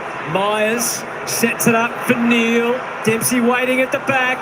Burns under immense pressure. Dempsey ready, waiting, and brilliant. 2 goals to the rising star. And the Cats close to within 17 for the first time since the opening quarter. So we talk about momentum, and that's more a scoring thing. But when the ball went to the wing, Jack Henry just moved the first game at Kilda out of the way, under the footy, and he's the one who turns the possession around, and the momentum of that possession keeps the ball advancing towards the Cats' goal, and eventually, with that momentum, this kick happens as the ball keeps rolling end over end. Just see there in the replays a fantastic movement of his hips, which just turned Burns around as that little bit there, Derm, which gave him enough room just to get the toe on it. He's playing as a high half forward, so he's coming up to the wings from within the 50 and then running forward of the footy, not at the same time as the footy. Last couple of goals, 3 of the 4 for the term, the way of Geelong. If they get another break here out of the middle, there'll be a real belief. Mason Wood's going to be under pressure, collects it, takes his time and just drives the ball forward to a one-on-one. Getting back, taking a really nice mark is Connor O'Sullivan. He has a good second half. Very short to O'Connor. So Sullivan to O'Connor. Cameron provides the run, doesn't take that option. Steps around Wilson easily in the end. Sends it towards 50. Henry's the flyer. And on the shoulder. Way the Cats. Big moments coming up here. I think it's to Shannon Neal. Yeah, it is, Boots. Could have been either one, I thought. Get it back. Ollie Henry's going to... Ollie Dempsey's going to loiter down here and look for a big climb hanger.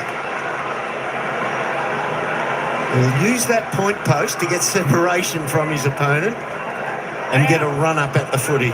Burns trying to prevent him from doing that. Shannon Neal from 52 hits it really well. Oh, big Shannon Neal shows the crowd a fist, and in the blink of an eye, the Cats are within 11. That was a confident finish because right late, Jeremy Cameron worked his way down to the pocket that he would normally kick 9 times out of 10. The hold there from Caminiti and the high one, and there was Wilkie behind on Henry was over the shoulder as well. So take your pick, but just to the right of screen there, Jeremy Cameron was another 20 metres closer and had his left foot around. Would have been a nice little layoff, but took the belief in himself, the confidence that he had the distance and would finish, and did so. Some great reactions in the crowd and out on the field for Shannon Neal. Cats have kicked 7 of the last 9 and now are within 11 points, and the tension grows all around this stadium. Neal's second goal with a big role in the post-Hawkins era. Atkins, he's further matched by Steele, St Kilda skipper, but Atkins gets to his feet. Sharon in hand to half forward. Wanganeen Miller had to contain the ball. Close was ready. Here's Wood. Oh, handballed it straight back to Wanganeen Miller at a Holmes. He had an exit, that renowned wingman Jeremy Cameron. Not agile enough on that occasion. McRae pumps the handball, but every disposal under pressure now, Durham. It was quick, but in the tackle, he touched the ball onto the ground. That forever and a day, that's dropping the ball. Did, yeah. So he got away with one there. Rowan Marshall now on the bench, so chance with Kilda and the ruck for Blitzarf to really press alongside his team. All the momentum the way of the Cats. Wanganeen Miller just toe pokes it forward. Myers misses the lot. Atkins ripped off the footy. Closey, who's been fantastic. Here's a contest. Henry's being held. Umpire says play on grind. Myers soccering across the face. Tension rises at Marvel. They're running on fumes, the Saints, aren't they? Geez, their energy's good, but this would have been really hard not to pay. They're both holding. Well, maybe the umpire saw the boat. If he did, it was a great non-call. And pressing hard. Neil the tap, no representation in front, and that's why Henry came charging through. Windhager delayed the give to Marshall. Eyes up and kick along the wing. Jack Henry comes off young Keeler. He's doing his best out there. What a football education for him tonight as the Cats make the old switcheroo. They just couldn't afford to leave Marshall on the bench. He had about 60 seconds on the bench rest, and they have to get him back on. He's on now. Let's have stumps it deep. Dangerfield, the 1 and the 2 for the captain. It's all Cats at the moment. They've owned the field position. Their energy has increased after half-time. The Saints have still got energy and they're still pressuring and defending grimly. But they're panicking now. Yeah. Bucks, you can feel it down here. They're just starting to really panic whenever they get their hands on the ball. Yeah, Wanganeen Miller a couple of times. And Moons, we see the tag team against Rowan Marshall again. De Koning on, Blitzarves off. Yep. This magnificent champion, the one thing he's been human at over the years is his set shot kicking. And unfortunately, he misses that one to the left. And it's through for a behind. And the margin is only cut to 10.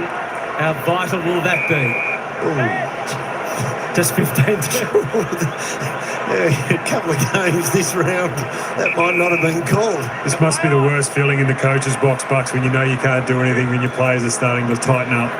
Yeah, well, you can see that Ross felt that even as early as late in the second quarter when they kicked 2 goals in a row. You can't afford to give a team an opportunity.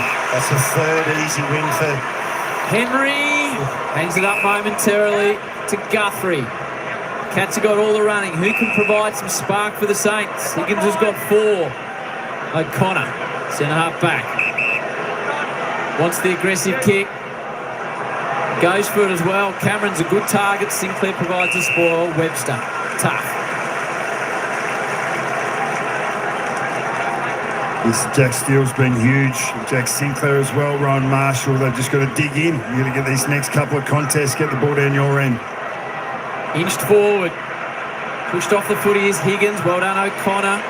Guthrie, Cameron. Right football towards Neil. Goes back with a flight beautifully. Closey, hand pass to space. Wilkie's pushed off it. Here come the Cats again. Stengel's in the area. Problems here for the Saints. They hang on. You're right. Dangerous. What about Dangerous back with a flight? Like, that was absolute kamikaze effort to go back here and compete. 7 precious minutes. Dangerfield's everywhere. Jai Clark. The snaps are coming thick and fast. And the Cats within 9 now. Sinclair has done so much out of the middle and at the other end of the ground. On the re-entry safely enough to Caminiti. Seen him forward and back already this year tonight. Exclusively a backman to Zach Jones, who was huge early in this game. So 25 touches in all. It's safe possession so far to Brad Hill. Just trying to marshal the troops a little. Quick change of mind. Kicks to where the numbers and the height are. No quick breakaway for St Kilda. Bowes runs the ground. Zach Guthrie's kick wiped out immediately. McRae's hands brilliant. Hall, they've got a loose forward. It's the hard-charging Windhager versus Henry. Henry steadfast and resolute as ever. Takes the mark, does Jack, and sends Geelong on their way out. Holmes with a nifty step to the inside. And then a second. Can they catch him? No. Into the middle. The kick was laced with danger. Closey, like an experienced veteran, gets to his feet. He sees O'Connor on the outside. He's waiting for Leeds. He's got the long bomb in Neil, but his kick goes somewhere in between. And that is a mark. Took the 4th of 3 options. Yeah. He's been all right, Caminiti. I haven't minded his play. I mean, there's been times when the big lad's just outsized him, but he's actually charged at the ball pretty well and shown some nous about how to play down back. Jack Higgins is completely out on his feet down here right in front of me. Over 36,000 here on the edge of their seats at Marvel. McRae continues to try and rack up possessions. He's had 34. There is Higgins. There's a little check side around the boundary line. That's unusual to Henry. The Cats have got all the run. Bowes is happy to give up ground. The switch is on. Guthrie elects to take it. Humphrey splits to the outer side. The runners come towards him. Important possession, this one. Jones could have taken the mark in the end. He punched it. Might get away from them. Guthrie started the chain. Here's a ball to be won. Windhager back to Jones. Do they continue to attack or hold the footy here? Humphreys. Hall. Humphreys gets off him. Big moments in this game now. All class off half-back and then to half-forward to Stengel. Cats hold their position except Henry. He's got the run. Jumps up to Koning. Close waiting. Wanganeen Miller. It's close. It's a goal.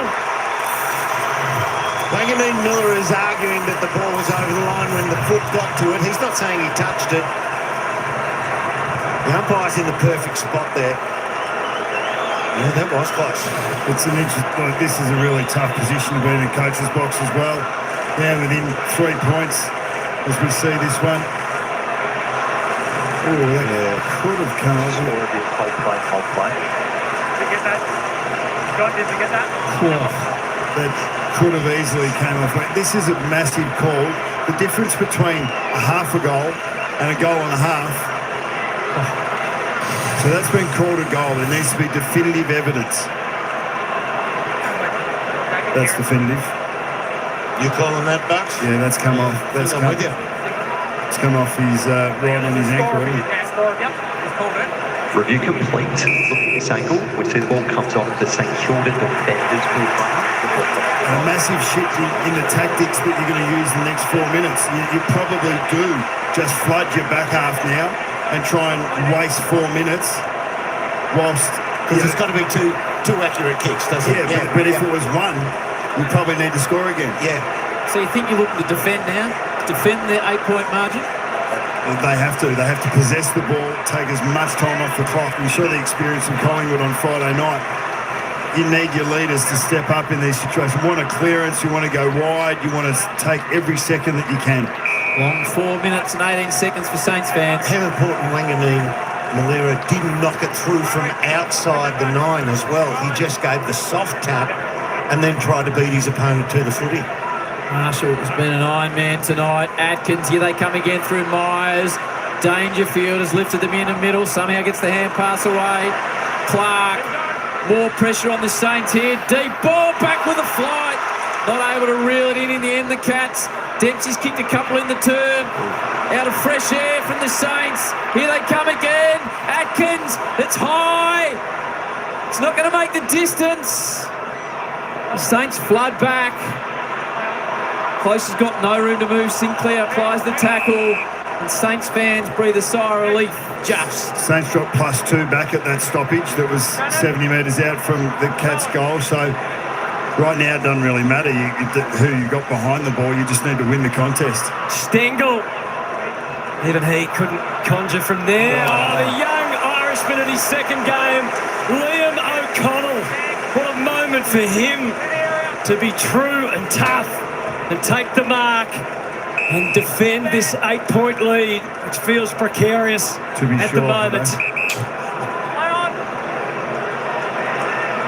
Caminiti.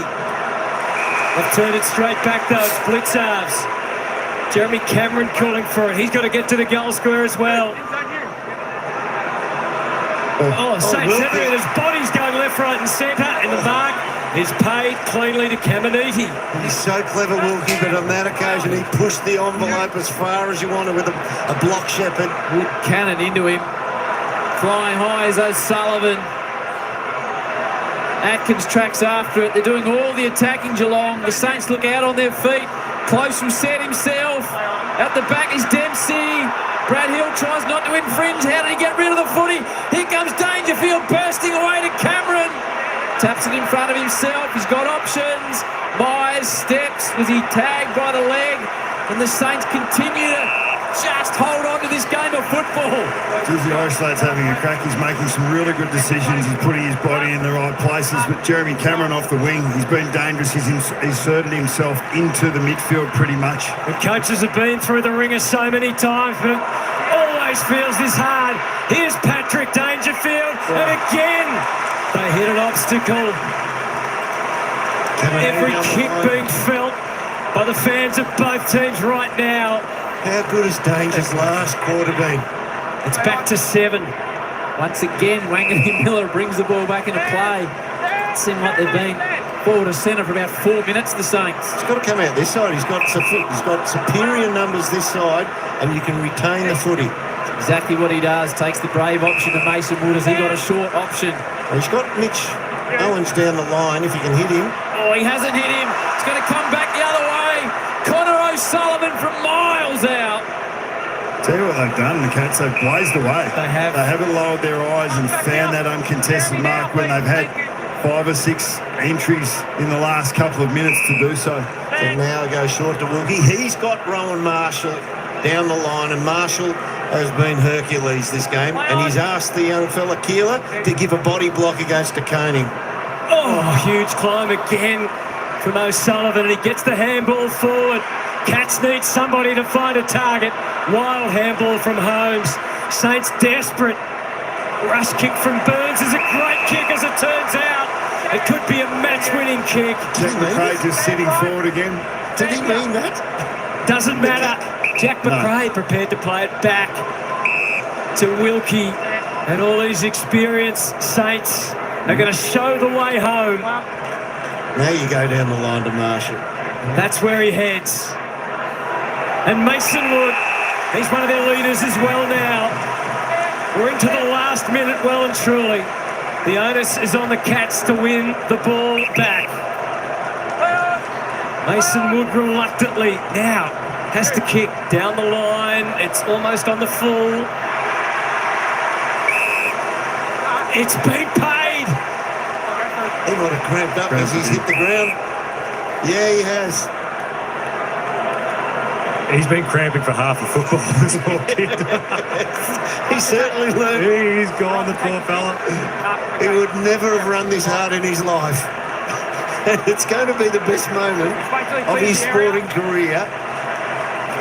In 23 seconds' time. Not sure if he jumped in the air to celebrate it. He doesn't even go out. Oh, there he goes into the field of play to come back out. Saints fans on their feet. Sinclair in possession. They're just telling him to drive it towards the pocket. That's exactly what he does. Good serves, flies. De Koning, boundary. Let's have a look and see. Hutto, you sound like you thought it was out, and so did I. And the kid couldn't put his foot down because it was pointed because of the cramp. Just 9 seconds on the clock. Shallow throw in. Marshall has been huge all night. O'Connor drives into the middle of Marvel Stadium. Wanganeen Miller may have the last possession. Siren! What a win for the Saints! They get it done by 7 points. The Saints are marching in tonight in a wonderful team performance.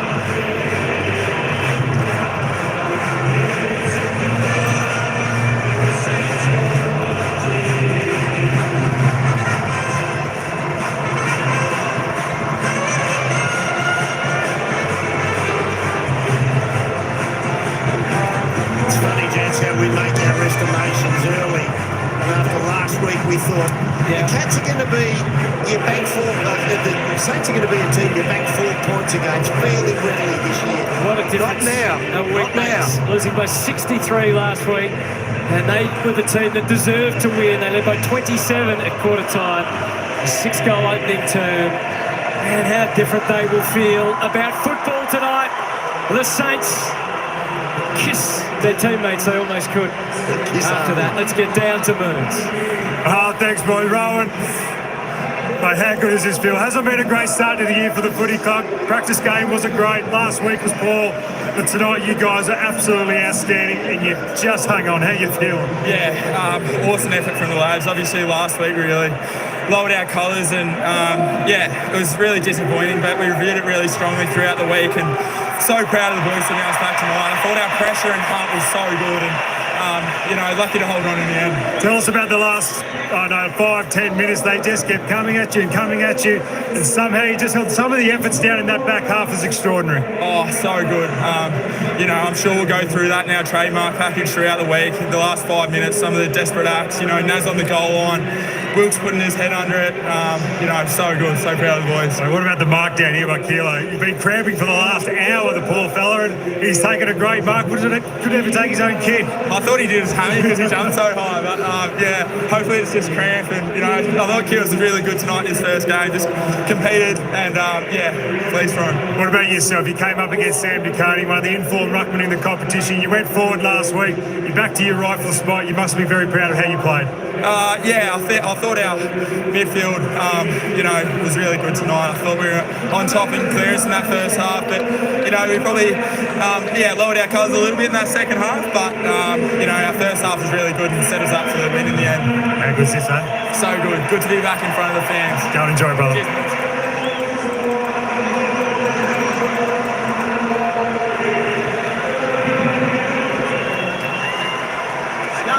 All right, here you go. Mate, we're straight into it, brother, mate.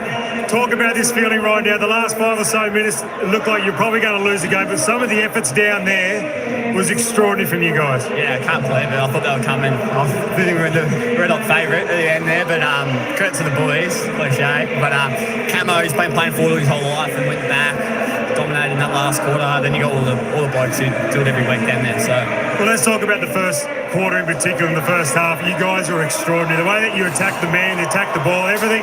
Clearly there was a conversation this week about how you wanted to go about it, and you did that early.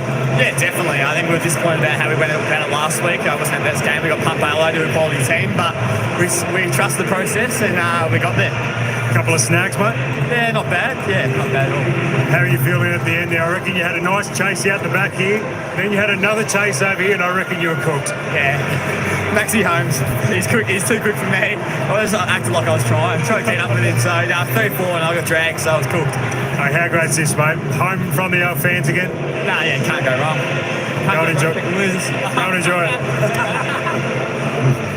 Loves it, Jack Higgins, 4 goals in front of 36,663 people. And the old cliche, Derm and Nathan, a week is a long time in football. I think the last 4 behinds the Cats, so 4 misses in and out on the full.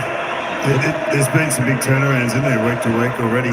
Well, I genuinely thought the Saints were going to be banked 4 points each time you play them. But gee, with a depleted side. Yeah, with their depleted side. Well, that's why. And after last week, I thought, gee, but how good were they? Can I just say something? They do love playing here, by the way. Absolutely, especially against the Cats. Can I say something about the Saints fans? There's something about them. There's something really ferocious about them. And they just love a dog fight, don't they? They love to see their team in a dog fight. And they've all hung in there. Look at them. They're just soaking up every moment. Last week they would have been hangdog, even, turning their TV sets off predominantly. Let's go back down to Moons. Stories of the night. Yeah, Moons. Oh, yeah, tell us how amazing is this one. It's been a couple of years you've been at the footy club. You finally made your debut. How amazing is this? No words can describe, all the support from the club, it's been, I don't know, long 2-3 years, but here now, and there's no better feeling. Talk about a feeling. How's the body feeling? So I reckon the last hour, I reckon you cramped over there with a hamstring, down over here with a calf. How are you feeling? I thought I took my hamstring over there, but all good. Just cramps, pretty used to the level, I guess. Hey, what do you think about this level at the moment? I mean, the way that you guys played early, and then the way that they came at you late, I mean, you must be sitting back going, this is just incredible. Oh, it was unreal. Our pressure from the start, that was one of our main things going in, and got it done, and then they fought back, and we knew that was going to come, but we just kept going. All right, let's talk about your goal. How are you feeling about that one? First goal, how unbelievable. Oh, it's unreal. It's unreal. And then to have all the lads here, they know how much work I put in and that sort of thing. And all of them to get around, it was just a great award. Do you know where they are? Family was all sitting up there, but they're in the change rooms now. Oh, mate, go and enjoy it, brother. Well done. Great interview. As an impartial football fan, things like that, got to make you smile sitting at home on the couch. Absolutely. Just look at that young man. He's played sport since he could walk, probably. This is the greatest moment in his life. Right now, to walk off, first game, he's kicked the goal, he's in a winning AFL team. It's awesome. To be fair, at one point we weren't sure he was going to walk off. He looked in all sorts of trouble. He said himself he thought he'd done his hamstring, Bucks. Yeah, and he wouldn't have known because he hasn't been at this level before. So he's pushed his body to the limit. 213 their pressure was. It was huge. And Liam O'Connell, the Irishman, we saw him there. His mum and dad are here tonight as well. The Irishman spent 7 or 8 years of his young life in Perth early on. He's experienced his first win as well. Liam Stocker with his back test there came off. He was awesome in the first half. Look at all the first winners for the Saints in the circle. Max Hall as well. And Collard, who kicked his first goal. There's more in the circle than out. And Jackson McRae for the first time as a Saint.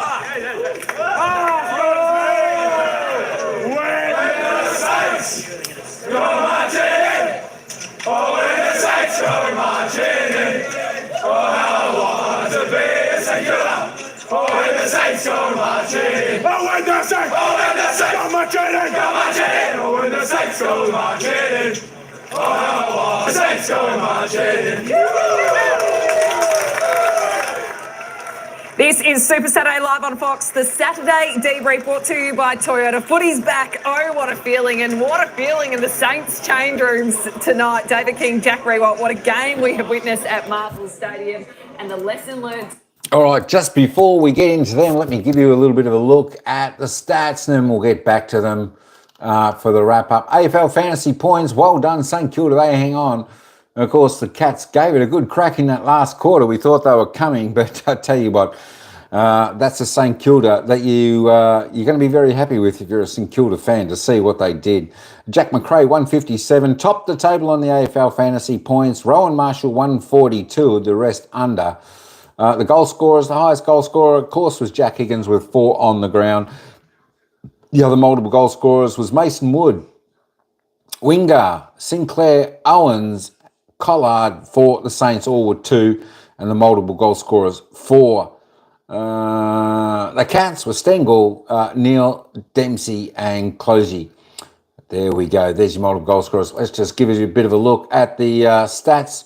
Where your players sat, of course, Jack McRae, 35 disposals, 17 kicks, 18 handballs, 8 marks, 11 tackles, 9 clearances. Wow-wee. Wanganeen Miller, 29. Rowan Marshall, 29. If you have a look at the top 8, all St Kilda players. The best disposal count for the Catters was Lawson Humphries, 22, Zach Guthrie on 21. We'll just roll down there. Jeremy Cameron, well, he didn't fire a shot really. He had 17 touches, 9 kicks, 8 handballs, only kicked 1 goal. And that could have been the difference in the Cat at the end of the day. Always need him to fire up a little bit. There we go. We'll just roll through some of the player stats. We'll have a quick look at the team stats and then we'll get back down to the commentators. Let me just reload that up. There we go, 389. So there we go, 67 more disposals to the Cats. To the Saints, I should say. There we go, about 50 more kicks and about 20 more handballs. Inside 50s, well, it was about the same for both teams. Let me have a look. 54 inside for the Saints, 23 scoring shots, 52 inside for 26 scoring shots for the Cats. The Cats just a little bit wayward, as you can see, 13-13. Disposal efficiency was pretty good though for the Saints, 73%, holding that well, much better than their season's average on 66. And of course the Catters down a bit tonight.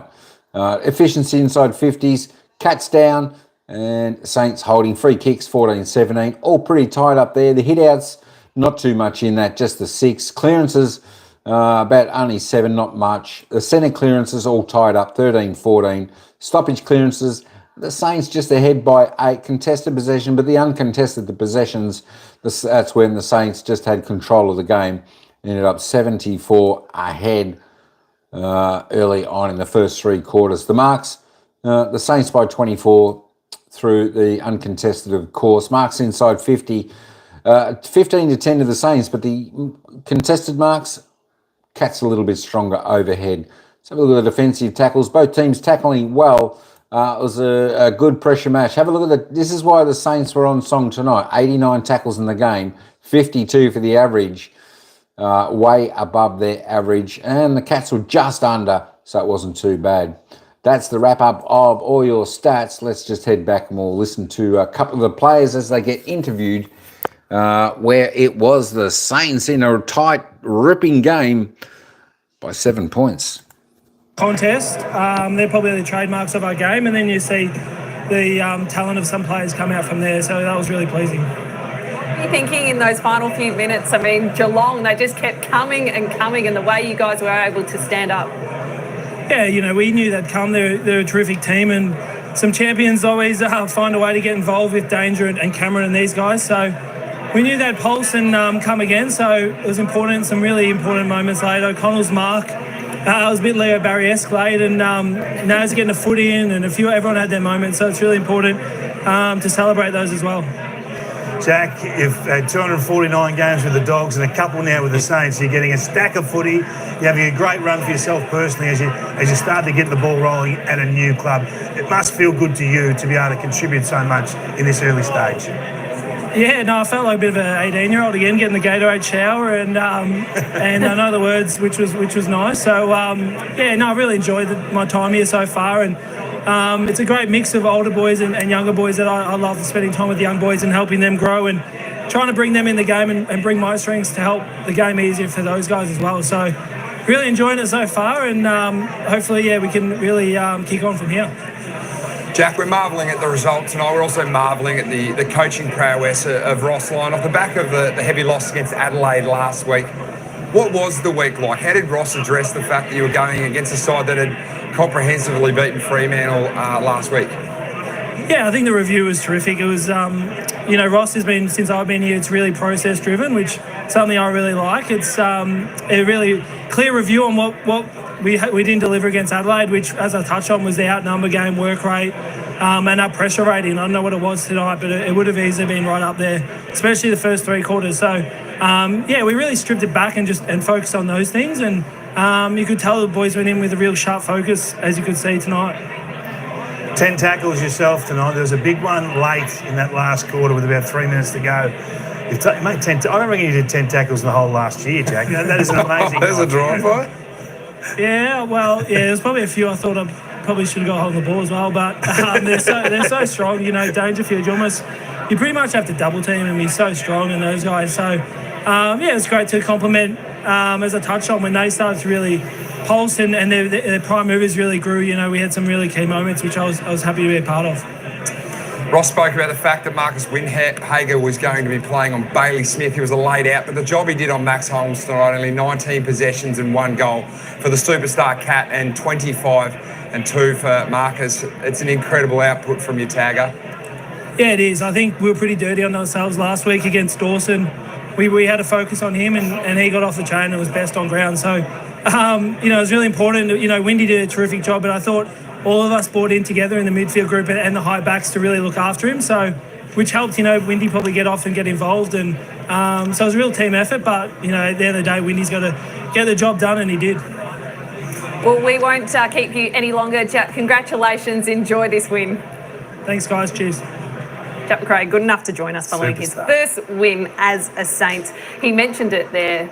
Ashley Martin turning point, Nasiah Wanganeen-Milera on the goal line. We talked about this game being a game of inches at times, and this was such a critical moment because it just halted that Geelong momentum temporarily. Yeah, good football IQ here as well, because you'd think you'd dive and spoil it, but just to get the little foot in there, and he was strong straight away knowing that he touched it with his foot, and it is clearly a game of inches. And I mean, the Ashley Martin turning point is a critical one for the Saints to get the 4 points tonight. It's funny, isn't it? You can't tap it once from outside the square and through, or it'll be deliberate, but you can tap it twice. It's just a quirk. I know he's under pressure there, but that's amazing, isn't it? That is unreal. And he was honest too. He said, no, that's mine. I kicked that. So he knew exactly what was going. But there were half a dozen moments in that last 3 minutes with the Cats taking all the risks in the world.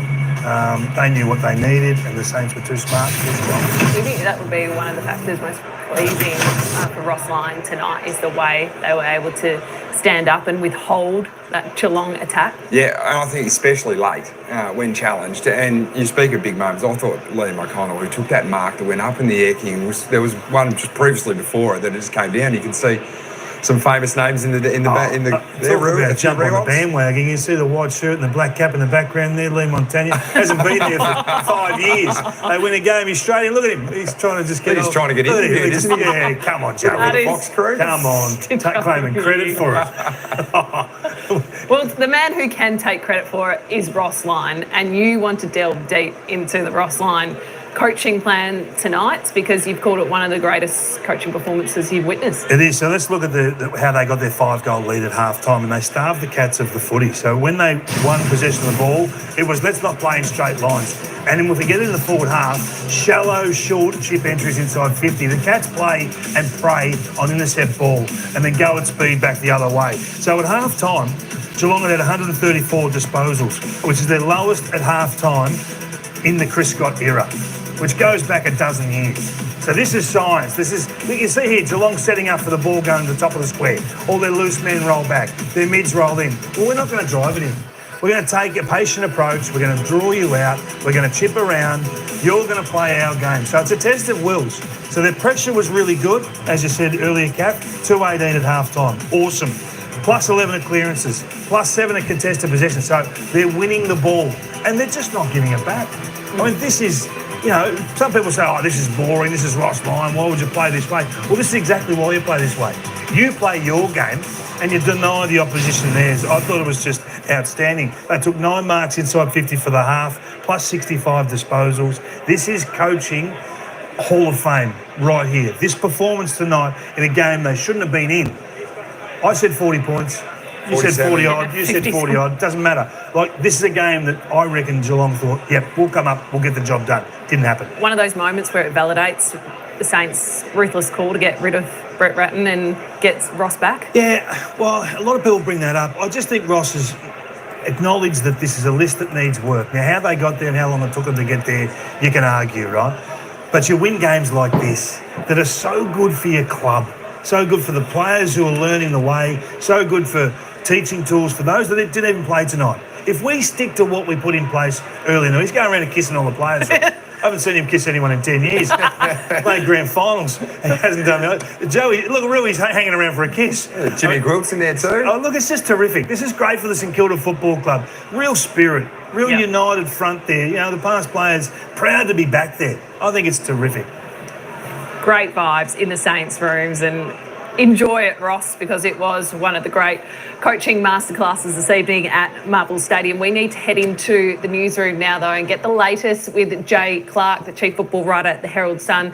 Jay, let's start with Tom Stewart, shall we? How is he? Yeah, thanks, Kath. Major concerns for Geelong tonight, with Tom Stewart suffering a suspected PCL injury in that loss to St Kilda. Now, they will sweat the results of scans tomorrow. You're seeing this incident here. He smashes his right knee really heavily into the turf, and you can see straight away he's in enormous pain. It is a heavy blow with a turf, and he keeps his knee up off the grass after that. Now, this could be anywhere between 2 weeks out to 3 months, depending on the results of those scans. As I say, what we do know is he is a crucial player for Geelong. In the 7-game stretch mid-season last year where he was heavily tagged and had little impact, Geelong won only 1 of the 7. They went 1-6, so he is so important to them. And Jack, you had a similar PCL injury in 2019. How long did you miss?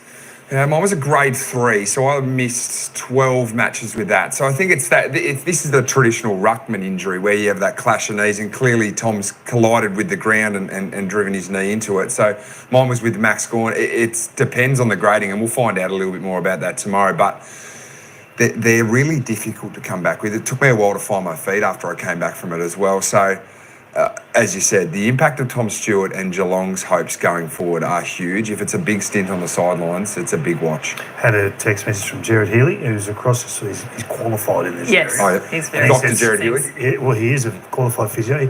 He said somewhere between 4 to 6 weeks. So I think that's big a loss. hopeful timeline, really. Yeah, but when you're talking about your own experience, then you take that.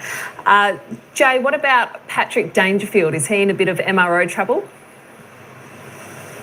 We'll have a close look at this incident with Ryan Burns tomorrow, no doubt about that. So what you'll see is Paddy Dangerfield come in with the shoulder, which slides up on Ryan Burns' shoulder and does make contact with his head. So let's have a look at it here. He comes in, slides up off the shoulder, and then makes contact with Ryan Burns' head. Now, that shoulder contact, that initial contact, might actually save him. And because Ryan Burns here bounces up, gets on pretty quickly, I think that will be graded low impact. So it's careless conduct. High contact clearly gets him high, but low impact. So that should be a fine for Patrick Dangerfield. Expect him to be okay to play Brisbane next week. And Bailey Smith, the gun midfielder, also after that calf issue throughout the week, expected to take on the Lions as well. Would you be Very okay lucky. with that? Yeah, I think a fine, and I think the fact that he's hit the shoulder first, and it didn't have a huge impact, but that is very lucky, because if he gets Burns wrong there with the elbow, But he didn't. He didn't. I'm just saying he's walking a fine line there, because you could break someone's jaw with an elbow to the jaw like that. I don't think it was one of those accidents. I don't think he meant to do it, but look at that. It does glance the shoulder and skim up. Look, downfield free kick at that stage of the game was almost a bigger penalty than a fine. I mean, the fines don't really worry players. It's not a suspension, you'll be fine. Thank you to Jay Clark for all the latest news. He'll join us at the desk shortly. Where does it leave you to with Geelong? Look, they're still going to be there. I think they were just probably outcoached tonight. I don't think they dealt with the fact that Tom Stewart got injured early and sort of threw their back line out a little bit. Where Sam de Koning finishes up is interesting. Because other clubs will be watching this performance tonight and picking it apart. Yeah, it's a blueprint from a master coach, and now the rest of the competition gets to have a look at it as they dive into when they play the Cats. How did the Saints pick them apart? I think it's greater than that. They're a different team with Tom Stewart as to without Tom Stewart. I think this is a real challenge for Chris Scott to try and find the next Tom Stewart. Who's it going to be that replaces him? And, we've seen Geelong find ways to win games in the past, so it's hardly a shock. They know how to win games of footy, but it's a big loss for them. This is a game that we thought they would win. And they've got a big game next week too, Brisbane at the Gabba. Doesn't get any easier. You got to stack your wins. And last year they stacked the first 7 and they could manage players and those sorts of things later in the year. You just lose that luxury if you don't stack the wins early. Yeah, and I think that's why de Koning will probably end up having to go back, and maybe they go back to Reece Stanley or Blitzarves, who's played in the ruck for them, to sort of shore themselves up down back. But Tom Stewart's probably the last player they could afford to lose. It's actually a tough month ahead, isn't it, for Geelong? Let's head down into the Cats' change rooms because Cameron Mooney is there. Well, Jack, clearly not the result you were looking for tonight, but probably lost it at the start. Yeah, it did lose at the start. They were pretty good. We were probably a bit fumbly and didn't secure the ball very well, and they were quite the opposite, and they just getting in there and used the ball well and killed us. So, yeah. It really does show when you are off 5%. It doesn't matter who you're playing. This competition is so close, isn't it? Yeah, it's incredibly tight comp, and any team you're going to shape up against every week is going to have the ability to win the game, to be honest. So if you're not on, you're screwed. Tell us about that last quarter. You must have been sitting back there. You had intercept after intercept yourself. You must have been thinking, we're going to get this. Yeah, we've got a special group. I mean, we're always going to keep fighting to the end, and it's really nice to sort of see that we did that, and a few of the young boys as well are leading the way in that sense. So that's something that we pride ourselves on, and again, we can be proud that we did do that. Have you had the coaches meeting, and what was said there, just quickly? We didn't really have a formal meeting. Scotty just pretty much said exactly what I said, and should be disappointed, but proud of the way we tried to finish it off. All right, Jack. Good luck for next one, mate. Appreciate your time. Thanks, guys. A bit shocked there, didn't he? Yeah, they did, and they would be. Only 20 inside 50s at half time, 5 goals. It's really not Geelong. Their ability to fight and win ball in contest wasn't there. Their ability to win it back wasn't there. That was just an abnormal game. It's one of those ones where you say, is it a mulligan or is it a trend? And we don't know. We have to wait a couple of weeks to find out. Well, we've got to move on because the biggest story of the day prior to this Saints upset was Essendon, and we are going to pick apart what went so... All right, folks, that's it. That's a bit of the coverage, a few interviews, the analysis after the game. It was a good game. Anyway, thanks everyone for coming in. I hope you enjoyed it. Of course, the Saints victors here by 7 points, 15-8-98 over the Geelong Cats, 13-13-91. St Kilda win a home game at Marvel Stadium. All right, folks, that's it. That's all we've got for. And we will catch you on the next game. We'll see you tomorrow.